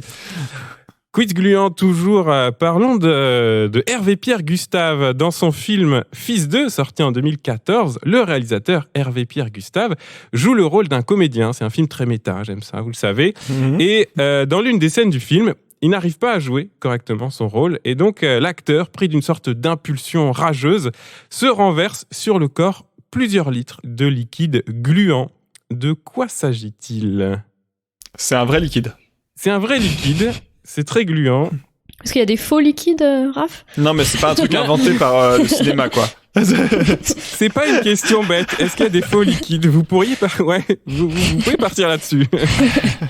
Est-ce que ça se mange ? C'est comestible par accident, mais oui. Par accident. Okay. Est-ce que c'est un fluide corporel ? Oui. La morve ? Non. La morve, ce serait intéressant. C'est des litres entiers, tu dis, hein ? Ouais, des litres, ouais. Ouais, on n'en a pas forcément si c'est du pus de boutons d'acné, il en faut quand même entraire un certain nombre. Il en faut beaucoup. Ouais, okay. Ouais, non, c'est pas ça, mais... Donc non, c'est pas de la bave ? Non. Du sperme ? Oui. Alors, c'est du faux sperme. Donc c'était un faux liquide. La question d'Alice était tout à fait pertinente. Du faux sperme dont on apprend au passage que l'industrie porno abuse magistralement. Ne cherchez pas la recette sur Google parce que malheureusement ça existe. Tu sais qu'on va chercher du coup si tu oui, me dis ça. C'est ça. Il y a une vidéo YouTube, j'ai pas cliqué dessus, mais elle existe, je l'ai vue. Le réalisateur Hervé Pierre Gustave, il est plus connu sous le nom de HPG, vous le connaissez peut-être comme ça. Et c'est un ancien ardeur qui a aussi une pratique de cinéma, comme il dit, traditionnelle. Mais il y a ça parle beaucoup de l'industrie du porno dans ces films. Et donc, dans ce film-là... Ça dit quelque chose, du coup, de symbolique dans la scène ? En fait, c'est un film vraiment intéressant, Fils 2, puisque c'est une sorte d'autofiction où il parle de la naissance de son fils, qui a quelques années dans le film, 2 ans, qui fait ses premiers pas dans le film. Et donc, il y a quelque chose autour de qu'est-ce que c'est que d'être un papa, d'être un acteur porno. Et cette séquence, en fait, du sperme sur la tronche renvoie à une autre scène avec un autre truc gluant et blanc qui est de la mousse à raser dont il s'asperge le crâne et c'est son fils qui lui rase le crâne. Donc, vous faites ce que vous voulez du parallèle, mais c'est vraiment un joli film. Pour vrai, j'aime beaucoup. En vrai, ça donne envie. Ben ouais, donc et en plus, il a été au début de sa carrière assez tensé par des féministes et je trouve qu'il s'est beaucoup amélioré justement dans ses films traditionnels parce qu'il fait beaucoup intervenir ses compagnes, ses femmes, sa femme qui s'appelle Elsa dans le premier de ses longs métrages, je pense, et puis la mère de son fils, j'ai oublié son nom, dans Fils 2, qui est là dans le film, qui écrit avec lui, qui parle beaucoup, etc. Ah, okay. Donc, ouais, intéressant. Fils 2, 2014, HPG. Voilà. Je vais revenir un peu ailleurs. Laquelle de ces anecdotes à base de vomi est fausse? Ah, c'est vrai qu'on n'a pas encore parlé de ça. On n'a pas parlé de vomi, non. Alors, j'ai 5 anecdotes et une seule est fausse. Dans la série Jackass, réputée pour ses cascades et ses séquences trash, l'un des sketchs du groupe consiste en une omelette de vomi. Donc, un des acteurs ingère les ingrédients d'une omelette et il la vomit dans une poêle avant de cuire le tout. Ah, putain. Ok. Deuxièmement, en 2017, un cinéma de Los Angeles a distribué des sacs à vomi aux spectateurs et spectatrices du film Grave de Julia Ducournau, dont on a parlé tout à l'heure. Ça, c'est crédible, ça. Ça, je crois, ça me dit quelque chose, je crois que c'est vrai, ça. Toujours avec Julia Ducournau, troisième affirmation. D'ailleurs, des gens auraient aussi vomi lors de la présentation de Titane au Festival de Cannes. Ouais. Les gens sont sensibles quand même. Les gens sont fragiles à Cannes. Quatrième proposition, dans La Cité de la Peur de Alain Berberian, le film de Les Nuls, sorti en 1994, le personnage de Simon Jérémy, joué par Farrugia, vomit quand il est content, et le bruitage des vomis a été fait grâce au son d'une archive d'un vrai vomi du comédien Bruno Carrette, le quatrième membre des Nuls, qui est décédé en 89, donc un petit peu avant le film. C'est une sorte un hommage de caméo vomi. Il y en a qu'une qui est fausse, c'est ça ? Et j'en ai une dernière. Oui, il y en aura qu'une qui est fausse. Dernière, le vomi monstrueux de l'exorciste était fabriqué à base de soupe de pois cassés, mais pas de la soupe Campbell, hein, vous savez, la marque d'Andy Warhol, parce que la soupe Campbell, ça ressemblait pas assez à du vomi, apparemment. Oh là là. Donc, laquelle de ces 5 affirmations vomi et cinéma est fausse ? Et malheureusement, il n'y en a qu'une seule qui est fausse. Il n'y en a qu'une qui est fausse. Ah. Donc, Jackass, c'est hyper crédible. L'omelette de vomi dans Jackass, les sacs à vomi pour Grave. Je pense que l'omelette de vomi, tu l'aurais pas inventée. Non. Tu me sous-estimes. Moi, je dirais la 4. Je dis la 4, c'est celle des nuls qui est fausse. La Cité de la Peur. Ok. Pourquoi t'en viens à enregistrer ton propre vomi et ensuite tes collègues le gardent après ta mort ? Mais non, mais parce qu'il y a des centaines d'heures de rush de Bruno Carrette, tu vois. Ouais, c'est vrai. Ils ont trouvé un vomi. Putain, bon, tu défends bien cette anecdote quand même. Moi, je pense. Ouais. Moi, j'aurais une petite tendance à dire que la fausse, c'est celle de Titane. Titane et Grave, c'est pas la même, hein, ça compte pour deux anecdotes. Non, ce sont deux différentes, ouais. Non, elle est très dans le vomi du Cournot. Hein. Oui, non, parce que Grave, vraiment, ça me dit quelque chose d'avoir lu ça quelque part pour les sacs à vomi à Los Angeles, donc j'aurais tendance à dire que ça c'est vrai. Titane, on peut y avoir la confusion parce qu'il y a beaucoup de gens qui ont dit qu'ils avaient eu envie de tomber dans les pommes et tout, mais vomir, je suis pas sûre. En plus, c'est pas pour me la péter, mais j'ai eu la chance d'être à cette projection. Tu l'as vu à Cannes. J'ai pas senti particulièrement d'odeur de vomi. J'ai pas constaté de vomi alentour de moi. Alors après, c'est vrai que la salle est grande, hein, donc c'est pas une preuve, bien sûr, mais ouais, j'aurais tendance à dire que là, il y a un peu. Ah, c'est crédible, mais pour le jeu, je vais dire la 5e. Moi, je pense que t'as inventé le truc. Ouais. Tu trouves que c'est un détail trop précis, la soupe? Ouais, c'est trop précis. Eh bien, c'est Alice qui a raison. J'ai inventé celle du vomi de Bruno Carrette, puisqu'en fait, il y a déjà un caméo de Bruno Carrette dans La Cité de la Peur en tant que Mizou le pétomane dans une télévision. Donc on est toujours un peu dans le fluide corporel. Normalement, non. Certes. On est chez les nuls, hein, tout peut arriver. On a bien fait de faire cette émission, on apprend des trucs.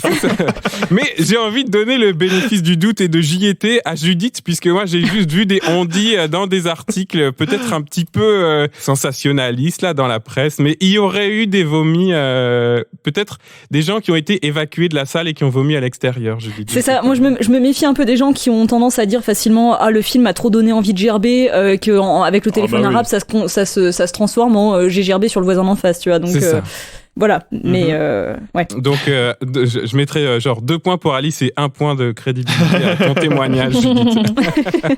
Allez, comédie française, puisqu'on a parlé d'un des gluants les plus célèbres, celui d'Alien. Beaucoup évidemment d'hommages et de parodies au gluant Alien. Vous pouvez aller checker la section dans la culture populaire de Wikipédia pour la page d'Alien. Je vous en soumets un qui n'est pas sur Wikipédia. Dans le film Un ticket pour l'espace d'Éric Lartigot avec Cad et Olivier, l'équipage de la station spatiale est attaqué par un monstre gluant et Éric Lartigot s'amuse à reproduire la célèbre chute de bave gluante dont a parlé tout à l'heure Alice. De quel monstre s'agit-il ? J'ai 4 propositions pour vous. Est-ce que c'est un poulpe super intelligent, encore plus intelligent que la moyenne des poulpes, on en a parlé. Est-ce que c'est un lapin mignon couvert de fourrure rose mais gluant ? Est-ce que c'est un dindon mutant devenu carnivore ? Ou est-ce que c'est le chanteur Enrico Macias mais zombifié ? Waouh. Ouais, c'est niché, je vous ai dit. Moi, j'ai envie que ce soit le dindon. Ouais, moi je suis chaud du dindon aussi. Je suis chaud du dindon. Alice, je suis obligée de dire le poulpe. Ouais, mais je l'ai inventé pour toi, celle-là. Non, bah non, alors. Je te la dédie. C'est effectivement un dindon mutant. Alors, j'ai pas revu le film exprès, donc je me souviens plus dans quelles circonstances il devient un dindon de 2 mètres de haut. Mais effectivement, donc il s'amuse à refaire les plans de la bave d'Alien avec ce dindon. Et puis, j'ai cherché des infos sur le dindon et on trouve, c'est vraiment intéressant, pour vrai, la plasticienne qui a fabriqué la marionnette du dindon, qui s'appelle Carole Allemand, et c'est une marionnette habitée. Ça veut dire qu'il y avait 2 marionnettistes dans le dindon géant sur le plateau de tournage, et je trouve ça vraiment cool. Et en même temps, le mentionner pour rappeler que les gens qui font le gluant au cinéma, avant d'être les artistes d'effets visuels numériques, ça a d'abord été les gens qui faisaient des marionnettes, des maquettes, des mixtures bizarres, quoi. Et en plus, le dindon, il y a un côté un peu mutant alien, quand même. C'est vrai. Bizarre, quoi. C'est vrai. Un animal un peu mutant de base. Ouais. Allez, dernière question, puisque je parle de gluants et des effets visuels, à propos de l'Oscar des meilleurs effets visuels. Lequel de ces films volontiers gluants n'a pas reçu l'Oscar des meilleurs effets visuels? Est-ce qu'on parle de Star Wars épisode 4, de Alien, le 8e passager, Ghostbusters, Terminator 2 ou Jurassic Park? Lequel de ces 5-là n'a pas reçu l'Oscar des meilleurs effets visuels? Alors, je sais pas, mais c'est impossible que ce soit Jurassic Park, déjà. Moi, je vais dire Ghostbusters parce que c'est le film que j'aime le moins. Ah. Ouais, j'ai du mal à imaginer que Ghostbusters ait pu avoir un Oscar, mais non, c'est pas des films que je connais bien, ça fait longtemps. C'est quoi le 4e déjà? Terminator 2, qui est bien gluant, mais le Terminator est fluide, quoi. Ouais, si, c'est possible Terminator 2, moi je pense. Allez, je joue ça. C'est effectivement Ghostbusters. Par contre, il était vraiment nommé. Hein. Il était à pas loin de l'avoir. Il devait leur en manquer un, ils ont rajouté.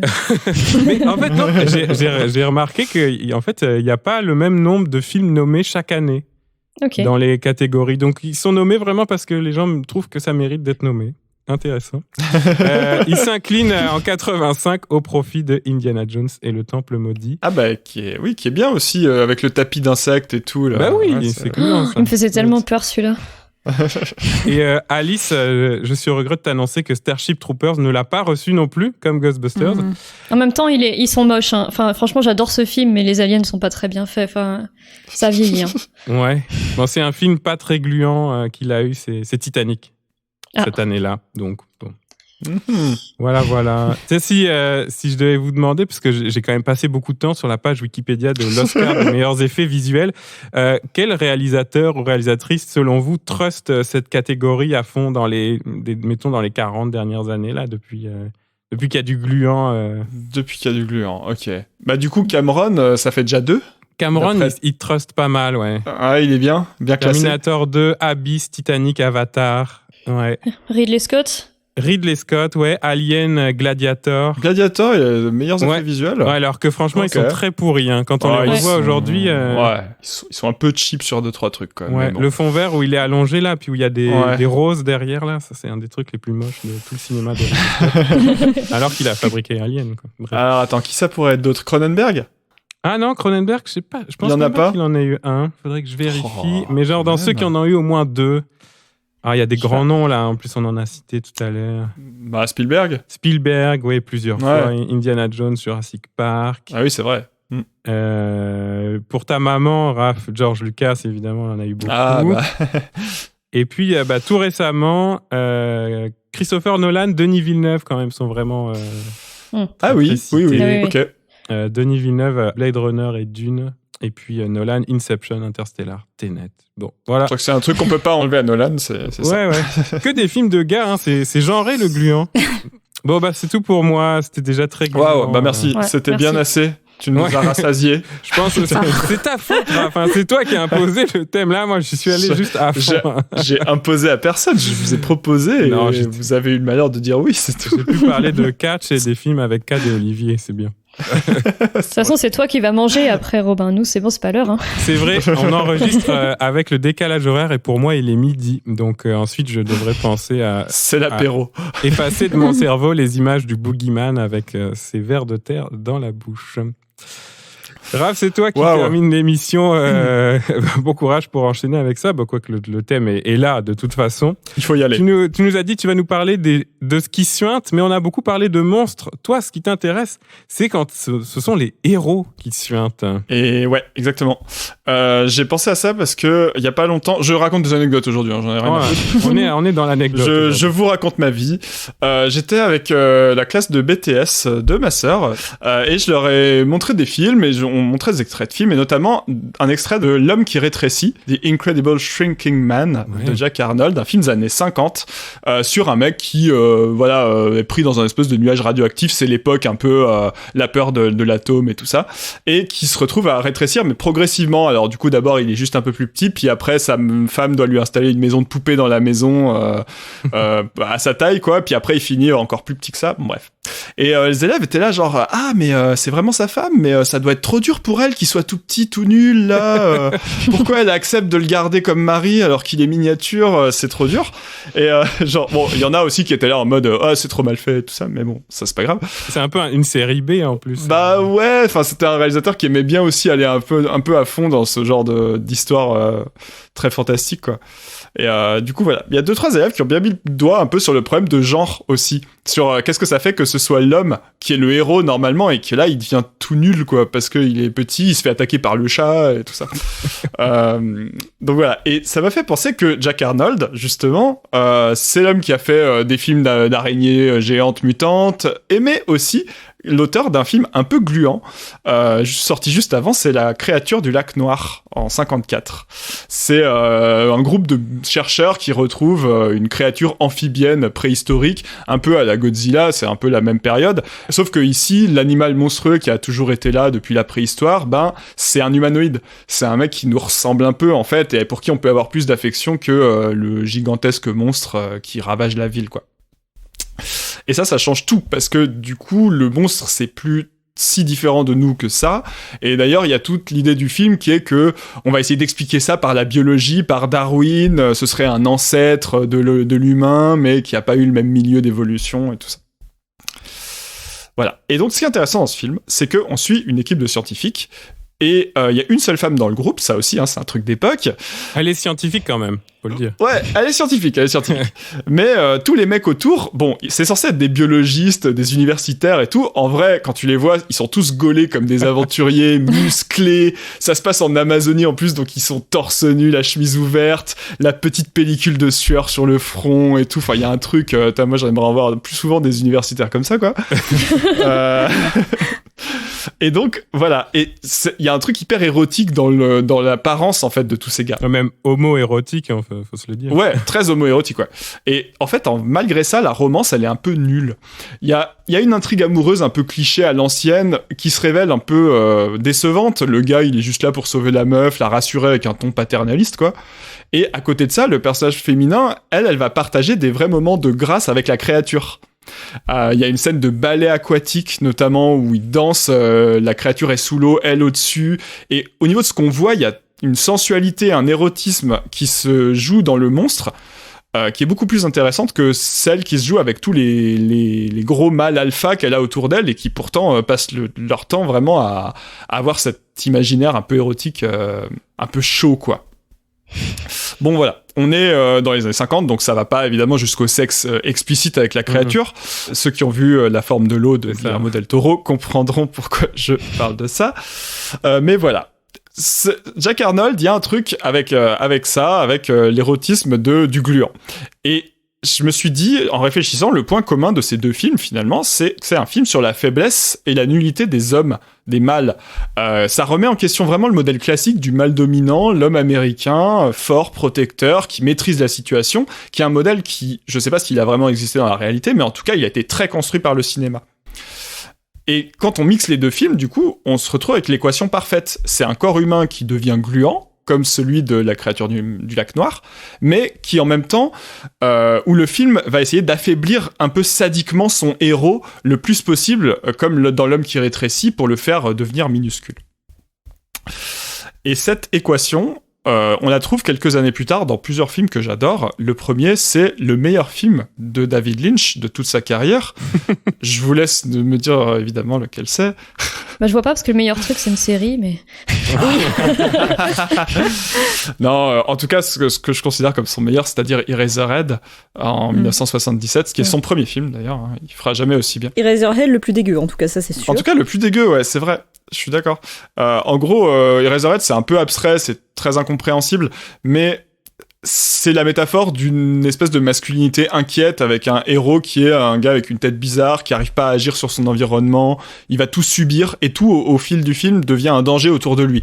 Et notamment les éléments liés au quotidien et à la famille.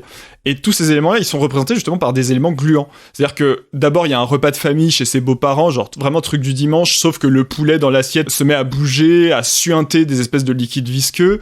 Ensuite, il y a son bébé qui, quand il apparaît dans le film, vous vous souvenez, c'est un genre de... Alors je crois que c'est modelé sur un fœtus animal, enfin de porc ou de je sais plus quoi. C'est un espèce de fœtus gluant avec une tête de tétard, puis en plus après il attrape une maladie, alors il a des boutons de varicelle sur la gueule, enfin vraiment rien qui va. Cauchemar ce truc, vraiment. Le cauchemar. Les bébés qui naissent, c'est pas beau et c'est dégueu, mais pas à ce point-là quand même.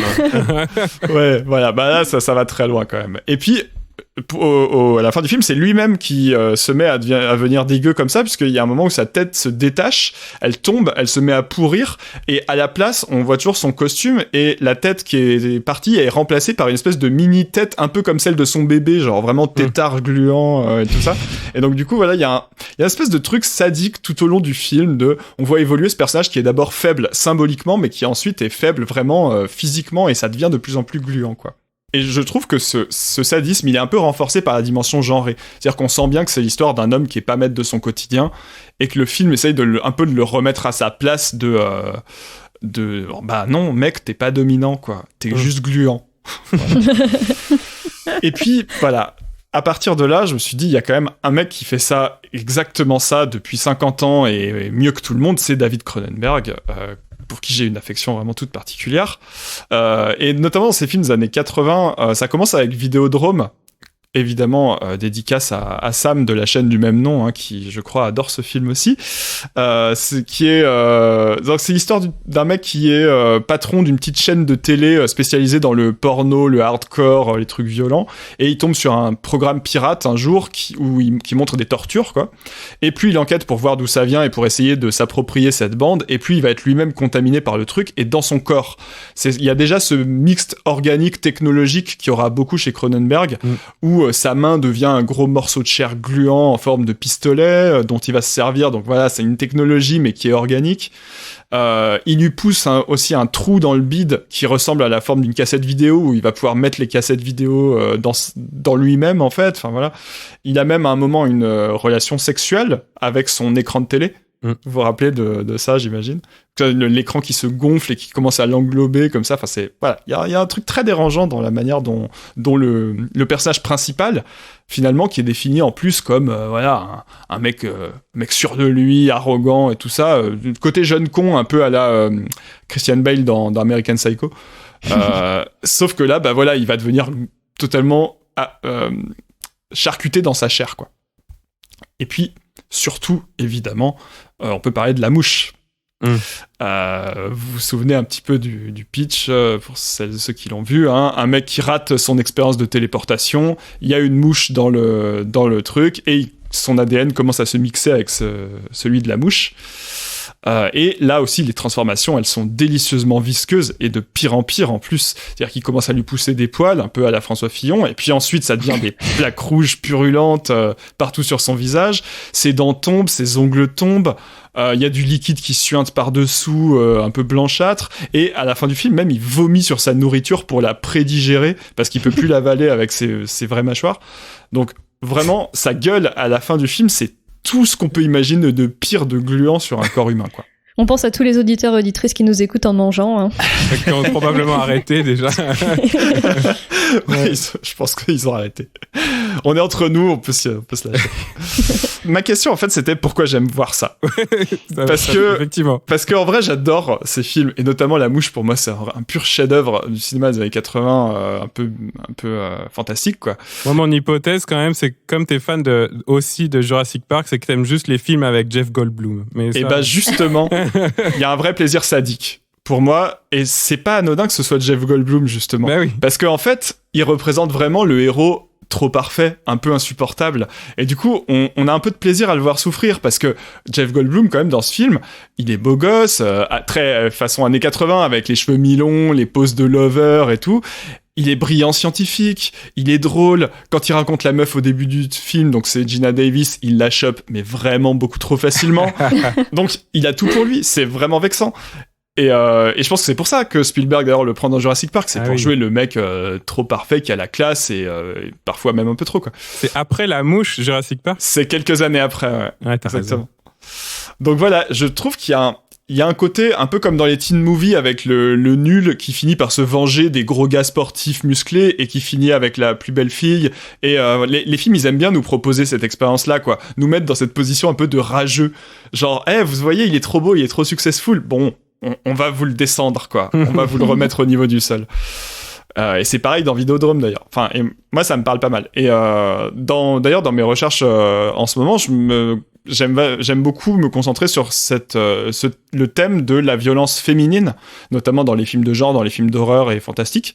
Et il y a ce plaisir sadique dans beaucoup de films féministes, avec des femmes qui font souffrir les hommes de manière très excessive, en particulier quand c'est des beaux gosses sportifs, quarterback et tout ça, parce que voilà, ça inverse toutes les caractéristiques culturelles de la féminité douce, attentionnée d'un côté, et de la masculinité impulsive, excessive, violente, tout ça.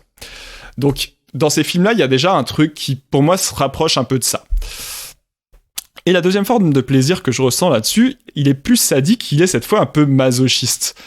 Parce que, en fait, la différence avec les films féministes récents de la nouvelle vague un peu du cinéma d'horreur, c'est que à l'époque de Lynch ou de Cronenberg, en fait, c'est des genres qui ont plutôt un public masculin. En tout cas, c'est ce qu'on a tendance à croire. On a tendance à croire qu'il y a que les hommes qui vont voir ça. Aujourd'hui, ça paraît absurde. On a pris conscience qu'il y avait beaucoup de spectatrices dans l'horreur et dans le cinéma de genre. D'ailleurs, même une très grosse proportion, même par rapport aux hommes. Mais à l'époque, on n'y pense pas du tout et il y a ce présupposé très fort que c'est des films que seuls des hommes vont voir. Et du coup, je me dis, il y a un truc un peu absurde avec des films faits par des hommes hétéros, ils le sont tous, ceux que j'ai cités, qui montrent des mecs bien gaulés et d'une manière un peu érotisée, mais qui finalement se font totalement charcutés et se mettent à gicler des torrents de fluide, quoi. Pour moi, il y a un truc dans l'équation qui est pas si évident.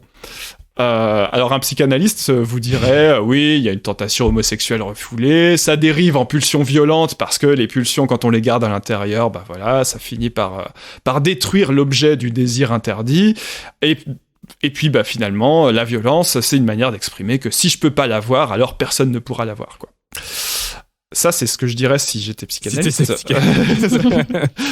À mon humble niveau, du coup, je me contente de dire que moi, j'y vois forcément un truc un peu masochiste.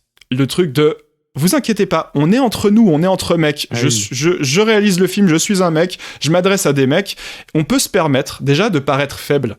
On peut se permettre de s'auto-charcuter, de se mettre dans des états pas possibles, gluants et en difficulté, parce qu'on est entre nous. » Et du coup, ce corps masculin qui était normalement symbole de puissance et de maîtrise, on va le réduire en charpie, parce que au moins, ça sortira pas de notre petit cercle. Manque de peau, bah c'est sorti. Le cinéma de genre, il est sorti de ce cercle-là.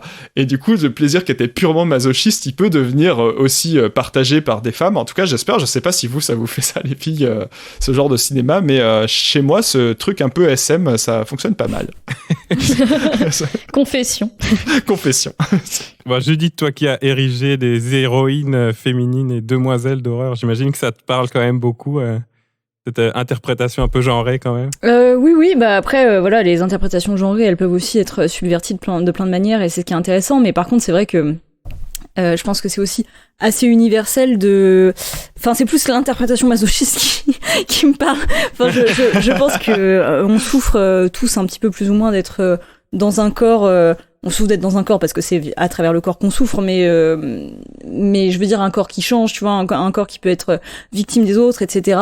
Et qui contient des choses parfois que on voudrait ne pas contenir. Enfin, je sais pas, mais je pense que il y a effectivement quelque chose de très cathartique à voir un corps dans lequel on se reconnaît être torturé à l'écran aussi, tu vois. Enfin, de cette manière-là, et que la catharsis, c'est pas que voir les autres s'en prendre plein la gueule. Parfois, ça fait aussi du bien de s'y voir, je crois. Mais au-delà du masochisme, tu vois, effectivement, il y a quelque chose du fait de réussir à se confronter à nos peurs qui nous concernent nous, qui concernent notre propre corps, et que ça fait du bien de voir exprimer à l'écran quoi, malgré tout, donc je crois que ça sert à ça, aussi à ça, ouais. Et que même les mecs les plus parfaits que tu puisses imaginer, en fait ils les ont aussi, ces angoisses là quoi. Oui. Et voilà, ça c'est pas mal. Je profite simplement très rapidement du fait que Raphaël ait parlé de L'étrange créature du lac noir. C'est vrai que moi, je partage assez ce qu'il dit dessus, et je trouve que c'est un film assez passionnant. Enfin, même si je trouve qu'il a une fin qui est un peu dommage, parce que il instaure justement un discours sur la masculinité, sur l'écologie, sur voilà, on va essayer d'humaniser la créature au maximum pour à la fin, en 2-3 mouvements, la créature elle se fait descendre et puis tout le monde s'en fout après. Et oui, c'est vrai. Tous les discours qui sont enclenchés sont pas aboutis, comme si le studio avait dit bon, vous êtes bien gentils les gars, mais la création ça suffit 2 minutes. Ouais, il aurait vraiment pu aller plus loin, je pense, sur cette histoire-là, mais bon. Oui, donc c'est un peu dommage. Mais moi, c'est pareil, je veux pas tomber dans l'auto-promo, moi je vais le faire quand même. J'avais fait 2 vidéos biographiques pour raconter la vie de la femme qui a créé le costume de L'étrange créature du lac noir, Millicent Patrick, qui a été virée en fait du studio Universal après parce que son patron avait été jaloux de son talent et de son succès sur le film.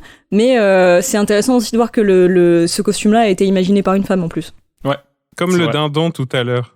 Je le dis en blaguant, mais en fait pas vraiment, parce que le côté plasticienne, sculptrice, costumière aussi, qui est genrée aussi de base, et puis qui est pas vraiment reconnue, y compris, je le disais tout à l'heure, dans les Oscars là. Donc il y a quelque chose aussi. Oui, et il y a un truc d'ailleurs avec le genre des monstres. Il y a toujours ce truc. Évidemment, dans Jurassic Park, le twist qui est pas vraiment un twist parce qu'il se voit pas à l'écran, mais le fait qu'il n'y a que des femelles sur l'île. Et c'est pareil dans le Godzilla de Emmerich, où on se rend compte que Godzilla est une femme, et donc du coup ça produit autre chose parce que elle peut enfanter, et donc elle peut avoir des œufs, et donc il y a des milliers de Godzilla dans la ville, quoi. Puis Alien, évidemment. Alien, ouais. Alors que dans La créature du lac noir, on a l'idée que c'est forcément un gars, parce qu'il a cette espèce de romance un peu à distance avec le personnage féminin, alors que finalement c'est pas du tout évident. Enfin, il y a rien dans son costume qui le laisse, qui le genre. Surtout que c'est un film très gai, quoi. Donc. Mais du coup, en plus, c'est intéressant parce que, le parallèle qu'on faisait avec le fait que, dans Jurassic Park ou dans Godzilla, du coup, ça amène l'idée de possibilité d'une reproduction dans L'étrange créature du lac noir. Le fait que justement, on part du principe que la créature est masculine, il y a un peu le côté, c'est déjà le dernier de son espèce et il y en aura pas d'autres après, quoi. Et puis du coup, ça rajoute un peu à la tristesse du propos. Mais il y a eu des suites, non, au film? Oui, il y a eu des suites. Ouais. J'ai vu que le premier, alors je sais pas comment ils ont réussi à faire un... Mais moi non plus, je l'ai pas vu, la suite. Réapparaître un monstre. En tout cas, Alice, tu voulais ajouter ? Ouais, je suis assez d'accord avec ce que tu dis, Raph, sur cette espèce de réappropriation, peut-être de ces films en tant que femmes nous étaient pas destinés à la base, et du coup on peut avoir une espèce de plaisir à se dire c'est drôle du coup de voir les hommes souffrir, vous y attendiez pas, et puis on est là et ça nous fait marrer. Et ça me fait un peu penser à ce que j'avais dit dans une chronique dans, je crois, le premier épisode sur la réappropriation du plaisir à voir des meufs badass, même si elles sont super sexualisées. Il y a un peu de ça, genre la spectatrice qui subvertit le projet initial du film en arrivant longtemps après, elle dira vous m'aviez pas prévu, je suis là, et en fait j'ai une réaction différente à ce qui avait été imaginé au départ. Ouais. Et c'est marrant parce que pendant longtemps, dans les discussions sur le féminisme dans les années 70 et tout ça, il y a eu beaucoup de débats sur ça, sur est-ce que pour voir des films qui étaient destinés par des hommes, on est obligé de se mettre dans la peau des hommes, ou alors est-ce qu'on peut amener un regard autre, quoi. Et en fait, ce qui me fait rire dans cette histoire, c'est que quand tu te mets dans la peau d'un homme pour apprécier le film, tu te rends compte qu'il y a des films qui, justement parce qu'ils pensaient qu'il y avait que des hommes dans la salle, se permettent d'être finalement... se permettent de faire du mal à l'homme, quoi. Mais ils le feraient pas devant des femmes. Ils se mettraient pas en difficulté comme ça. Ils le font parce qu'ils sont persuadés qu'il y a que des hommes dans la salle. Est-ce que tu veux dire un mot aussi de la carrière de Jeff Goldblum, qui a quand même une carrière éclair et puis qui a été un peu oublié pendant longtemps? Tu penses qu'il a perdu trop vite ce truc de beau gosse, et il a vieilli trop vite? Mais pourtant, il est encore beau gosse vieux, c'est ça qui m'étonne. C'est que, par exemple, dans le Thor de Taika Waititi, il est vraiment super cool, Il est trop bien, il est hyper marrant en plus. Et là, pour le coup, il assume un personnage très homoérotique encore. Pour le coup, c'est beaucoup plus assumé, je pense, que dans ses films des années 80-90. Cœur sur Jeff Goldblum et sur tous ceux et toutes celles qui le font encore tourner aujourd'hui parce qu'on l'aime beaucoup. Et oui. Allez, je termine en disant que quand même parmi les films que tu as cités, si justement on veut faire un peu la même expérience de visionnage que tes étudiants, La créature du lac noir et L'homme qui rétrécit sont sur archive.org, donc c'est disponible gratuitement. Et faut chercher les titres originaux en anglais, par contre, puis c'est des versions sans sous-titres français, mais c'est quand même de très bonne qualité, fait que c'est très facile à voir. Donc sur archive.org, c'est gratos et c'est légalement gratuit, pour une fois. C'est ça. Merci Raph de nous avoir parlé de tous ces hommes qu'on aime voir gluants et un petit peu martyrisés pour toutes les raisons que tu as citées. On va terminer comme d'hab l'émission avec quelques conseils, puisqu'il y a évidemment plein de films, de séries, de jeux, que sais-je, bien gluants qu'on aurait peut-être envie de vous conseiller encore. Il y a énormément de choses vraiment cool à voir dans le gluant. Qu'est-ce que vous voulez nous conseiller? Judith, il y a du gluant encore dans tes sélections? Oui, alors moi j'ai envie de parler, enfin c'est vrai que j'en fais beaucoup la promotion en ce moment parce que c'est une ressortie qui compte beaucoup pour moi au cinéma, mais The Joker's Film a ressorti là ces jours-ci 3 films d'horreur japonais, donc il y a Audition de Takashi Miike, Ring de Hideo Nakata et Darkwater de Hideo Nakata. Et donc moi c'est surtout Ring et Darkwater qui me plaisent et qui me parlent sur cette thématique, même si on est plutôt dans l'eau effectivement que dans le gluant, mais en même temps l'eau est souvent filmée de manière assez gluante et il y a des éléments gluants qui viennent se rajouter dans tout ça, dans ces 2 films.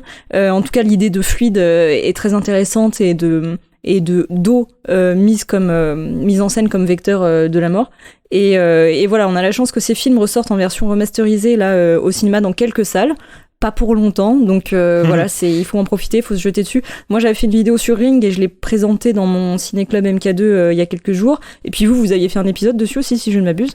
Donc, sur Ring, on a fait des posts sur Facebook, c'était sur sur Twitter, Instagram. Sur Instagram. Oui, on avait fait quelques rappelle, posts sur Ring, ouais. Mais je me rappelle que vous en aviez parlé, ouais. Parce que c'était dans la foulée de l'épisode où on avait parlé des fantômes, justement. C'est ça. Tout premier épisode d'une invention sans avenir. Exact. Enfin voilà, j'avais envie du coup de vous dire de saisir la chance de cette ressortie et d'aller voir au moins ces 2 films-là, quoi.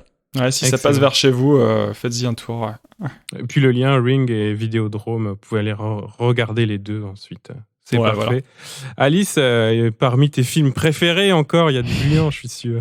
J'ai une double reco. J'ai revu récemment Existence de Cronenberg et franchement agréablement surprise. Je trouve que c'est vraiment un bon film gluant qui en plus a le mérite d'aborder le thème du jeu vidéo d'une manière assez intelligente. Et du coup ça m'a fait penser que c'est vachement lié à un jeu vidéo que je viens de terminer qui est Cyberpunk 2077. Voilà, dans l'univers cyberpunk qui est très gluant aussi, il y a beaucoup de choses qui sont en lien dans les modifications corporelles et c'est un film qui a été quand même un jeu qui a été beaucoup critiqué parce que voilà, il a déçu beaucoup au niveau des attentes énormes qu'il y avait des problèmes techniques, mais c'est vraiment un bon jeu. Qui a un scénario super intéressant et qui aborde la question des modifications, des implants, du lien à la technologie, mais dans un aspect très organique. Et je pense qu'il a vraiment le mérite d'être sorti quand même, et il faut le faire, ce jeu, si on est intéressé par ce... Maintenant que la déception est passée... Ouais. En plus, il coûte plus rien, vu que tout le monde a été déçu, donc jetez-vous le dessus. choper pour rien du tout. Excellent, Raph. Écoute, allez voir la filmo de Carpenter. Il y en a 2-3 qu'on n'a pas cités. L'Antre de la folie avec Sam Neill qui joue aussi dans Jurassic Park. J'ai pas du tout d'obsession avec ça. Le Prince des Ténèbres aussi qui est bien gluant. Donc ces films des années 80, il y a des très cool. Chez Cronenberg, Scanners aussi, dont j'ai un souvenir assez dérangeant. Donc pareil. Et puis plus récemment, moi j'aimerais conseiller The Host de Bong Joon-ho aussi, qui est un film que j'adore. Et quand on aime à la fois les monstres et le gluant et les trucs amphibiens un peu chelous, c'est parfait. The Host, oui. Moi, tout à l'heure, j'ai parlé de trucs qui étaient gratuits sur les internets. J'ai constaté cette semaine que quelqu'un a mis en ligne Brain Dead de Peter Jackson sur YouTube. Je pense que ça, pour le coup, c'est pas légal, mais allez le voir avant que ça disparaisse parce que c'est quand même un grand classique du cinéma gore et donc du gluant. Et puis Peter Jackson qui est resté un maître des effets visuels puisqu'il a les 3 Seigneurs des Anneaux ont eu l'Oscar, on en parlait tout à l'heure. Donc voilà, on commence par le gluant. Pas mal. Et ça amène là-dessus. Moi, je suis assez client du cinéma de Eli Roth aussi, les 2 Hostel, The Green Inferno. Et puis, plus récemment, et là, j'ai parlé tout à l'heure de sitcom et de séries comiques. Sur Netflix, la sitcom gluante Santa Clarita Diet avec Drew Barrymore et Timothy Olyphant, qui est très, très, très, très drôle et très, très gore à la fois. C'est très, très bien. Ça se voit bien. Voilà. Le parfait mélange. Ah oui, c'est ça. On n'est pas obligé que d'avoir des films un peu plombants comme Lynch et Cronenberg quand même. On les aime bien, mais c'est sûr qu'en fin de soirée, Existence, bon. Ouais. Ah, okay. Entre les deux tours présidentiels. Allez voir du gluant drôle. Ah bah oui, je disais Flubber tout à l'heure, bah voilà. C'est vrai. Flubber. Et juste pour terminer là-dessus, quand j'ai cherché gluant sur le moteur de recherche de la plateforme Mubi, parce que je cherchais des idées, les seuls films qui sortaient, c'était Les glaneurs et la glaneuse de d'Agnès Varda pour le rapprochement gluant-glaneur. Bon. C'est waouh, ils sont allés chercher assez loin. Donc allez revoir ces deux films de Varda qui sont formidables mais qui sont pas gluants du tout. Non, un peu moins. En terminant l'émission, c'est évidemment le segment auto-promo. Raph, peut-être nous rappeler quand même, il y a beaucoup de gens qui sont pas avec nous au micro aujourd'hui et qui ont fait plein de trucs cool ces derniers temps. Donc on va faire la promo des absents et des absentes. Eh ben oui, parce que dans les chroniqueurs et chroniqueuses qu'on a reçus il y a pas longtemps, il y en a eu 2-3 qui ont de l'actu. Donc si ce n'est pas déjà fait, allez voir la vidéo de Sam sur sa chaîne Vidéodrome qui s'appelle Les documentaires sur le travail, l'ouvrier. C'est superbe. Vraiment, moi, je lui ai dit sur Twitter, mais j'aurais aimé avoir ça quand j'ai donné des cours justement sur ce sujet-là à la fac. Oui. C'est d'un sérieux absolu, donc vraiment, allez voir, c'est super boulot. Arcani de la chaîne Kaleidoscope qui a sorti aussi le deuxième volet de son cycle sur la justice avec une vidéo sur le vigilantisme qui est très documentée comme toujours et assez passionnante. Et puis bien sûr elle a déjà beaucoup tourné mais on en remet une petite couche, la vidéo de Clémentine sur la Passion du Christ parce que un petit taquet contre les cathos, ça fait jamais de mal. Donc, je crois qu'elle en a eu 2-3 dans ses commentaires, mais justement, allez lui mettre des pouces bleus pour compenser ça. C'est évidemment toujours du super boulot. Voilà. Ouais, sur la chaîne Cinéma et Politique sur YouTube. C'est ça. Et toi, Raph ? Et moi, j'ai pas forcément d'actu en ce moment, mais je vous rappelle d'aller nous suivre sur le Twitter @sansavenirpod, où on met pas mal de choses, de petites analyses, de compléments sur le sujet qu'on a traité dans les émissions et tout ça. Donc voilà, faites un petit peu de promo là-dessus, parlez de nous sur les réseaux. Il y a pas que les émissions, il y a aussi un petit peu tout ce qui est en dehors. C'est vrai, beaucoup sur Twitter. Alice, toi qui es beaucoup sur Twitter aussi. Ouais, bah vous pouvez me retrouver là-bas, j'ai pas trop d'actu non plus. @philopoulpe. Bon, maintenant vous comprenez un peu mieux le... Voilà. Et Judith, on sait que t'as beaucoup d'actu. Oui, bah écoutez, je suis aussi beaucoup sur Twitter, en ce moment essentiellement pour pleurer sur les élections, raconter des conneries, mais sinon en ce moment, donc ça fait que quelques temps que c'est en place, donc j'ai un ciné-club mensuel au MK2 Bibliothèque à Paris, si jamais vous êtes en région parisienne, donc MK2 entrée BNF, où tous les mois, du coup, je présente un film que j'ai déjà abordé sur ma chaîne YouTube, et la projection est suivie d'un débat avec le public, enfin je présente un petit peu mon analyse et ensuite on discute avec le public, donc c'est hyper sympa et je suis très contente de pouvoir faire partie de ce renouveau un peu d'un format ciné-club avec échange avec le public, en tout cas dans un cinéma, surtout un beau réseau de cinéma comme le MK2. Donc si jamais vous êtes en région, passez, ça me ferait hyper plaisir. Et donc sinon, au-delà de ma chaîne YouTube que je promets d'alimenter bientôt, j'y travaille. J'ai donc, comme je le disais au début, donc lancé mon podcast. Donc le premier épisode est en ligne et j'ai envie de faire vraiment plein de choses avec ce format podcast qui est une reprise des analyses que j'ai sur ma chaîne YouTube, mais j'espère faire plein de choses aussi. Mais donc pour ça, évidemment, il faut que ça fonctionne un peu, quoi. Donc allez écouter ça m'aiderait aussi beaucoup. Et ouais, Demoiselle d'horreur simplement, hein, c'est ça le titre. Ouais. Et c'est assez chouette, ouais. Donc j'espère que ça marchera bien. C'est une manière de faire évoluer un peu aussi tes analyses, genre de rajouter des choses comme ça. Oui, ça permet d'étoffer un peu. Puis tu vois, par exemple, là j'ai le premier épisode donc sur Ring, j'ai fait ce que j'avais pas fait dans ma vidéo à l'époque, où mes vidéos parfois j'ai un petit peu d'invités, mais c'est quand même quelque chose que je fais rarement. Là j'ai invité du coup Amandine du podcast La Librairie Yokai, qui est donc un podcast consacré au folklore japonais, et donc moi c'est un sujet que je maîtrise très mal, et donc elle est venue parler des fantômes japonais, les fantômes vengeurs au Japon, qui ont inspiré du coup le personnage de Sadako dans Ring. Donc voilà, ça permet aussi de faire ce genre de choses un petit peu plus facilement qu'en vidéo.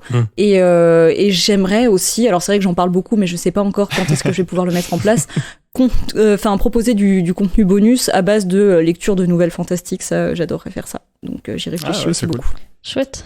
C'est très cool, ouais. Merci. en terminant mon auto-promo à moi, j'ai beaucoup blagué là-dessus aujourd'hui du fait que je suis papa et donc que le gluant, c'est mon quotidien pour d'autres raisons. Mais ma copine et moi, on a vécu la naissance prématurée de nos jumeaux il y a quelques mois, au mois de décembre. Et donc, on a commencé à raconter un peu de notre quotidien en néonatologie à l'hôpital Sainte-Justine à Montréal. Je vous rassure, les 2 bébés vont très bien. Ils sont même rentrés à la maison et ça va très, très bien. Mais on a écrit pas mal de petits textes pour partager un peu l'expérience de ça, de ce que c'est que la prématurité, de passer 5 mois à l'hôpital, à la fois l'amour, les angoisses, des anecdotes drôles, pas toujours drôles, et puis évidemment des trucs gluants, puisque maintenant, voilà, j'ai 3 enfants, voilà. Fonctionnel. Donc on a mis ça sur Instagram, ça s'appelle Neonat Anyway, et puis voilà, de l'amour aussi pour les soignants et les soignantes qui sont confrontés aux gluants tous les jours, parce que c'est leur métier. Et si vous êtes suffisamment nombreuses et nombreux à suivre Neonat Anyway, peut-être on pourra négocier un spin-off par Lynch. Un film gore sur la prématurité. Je sais pas si l'hôpital va vouloir coproduire, mais c'est éprouvant pour vrai. Mais tout va bien maintenant, je vous rassure. Allez, merci à tous et à toutes de nous avoir écoutés. Merci d'avoir été avec nous et à la prochaine. Salut. À très vite. Salut.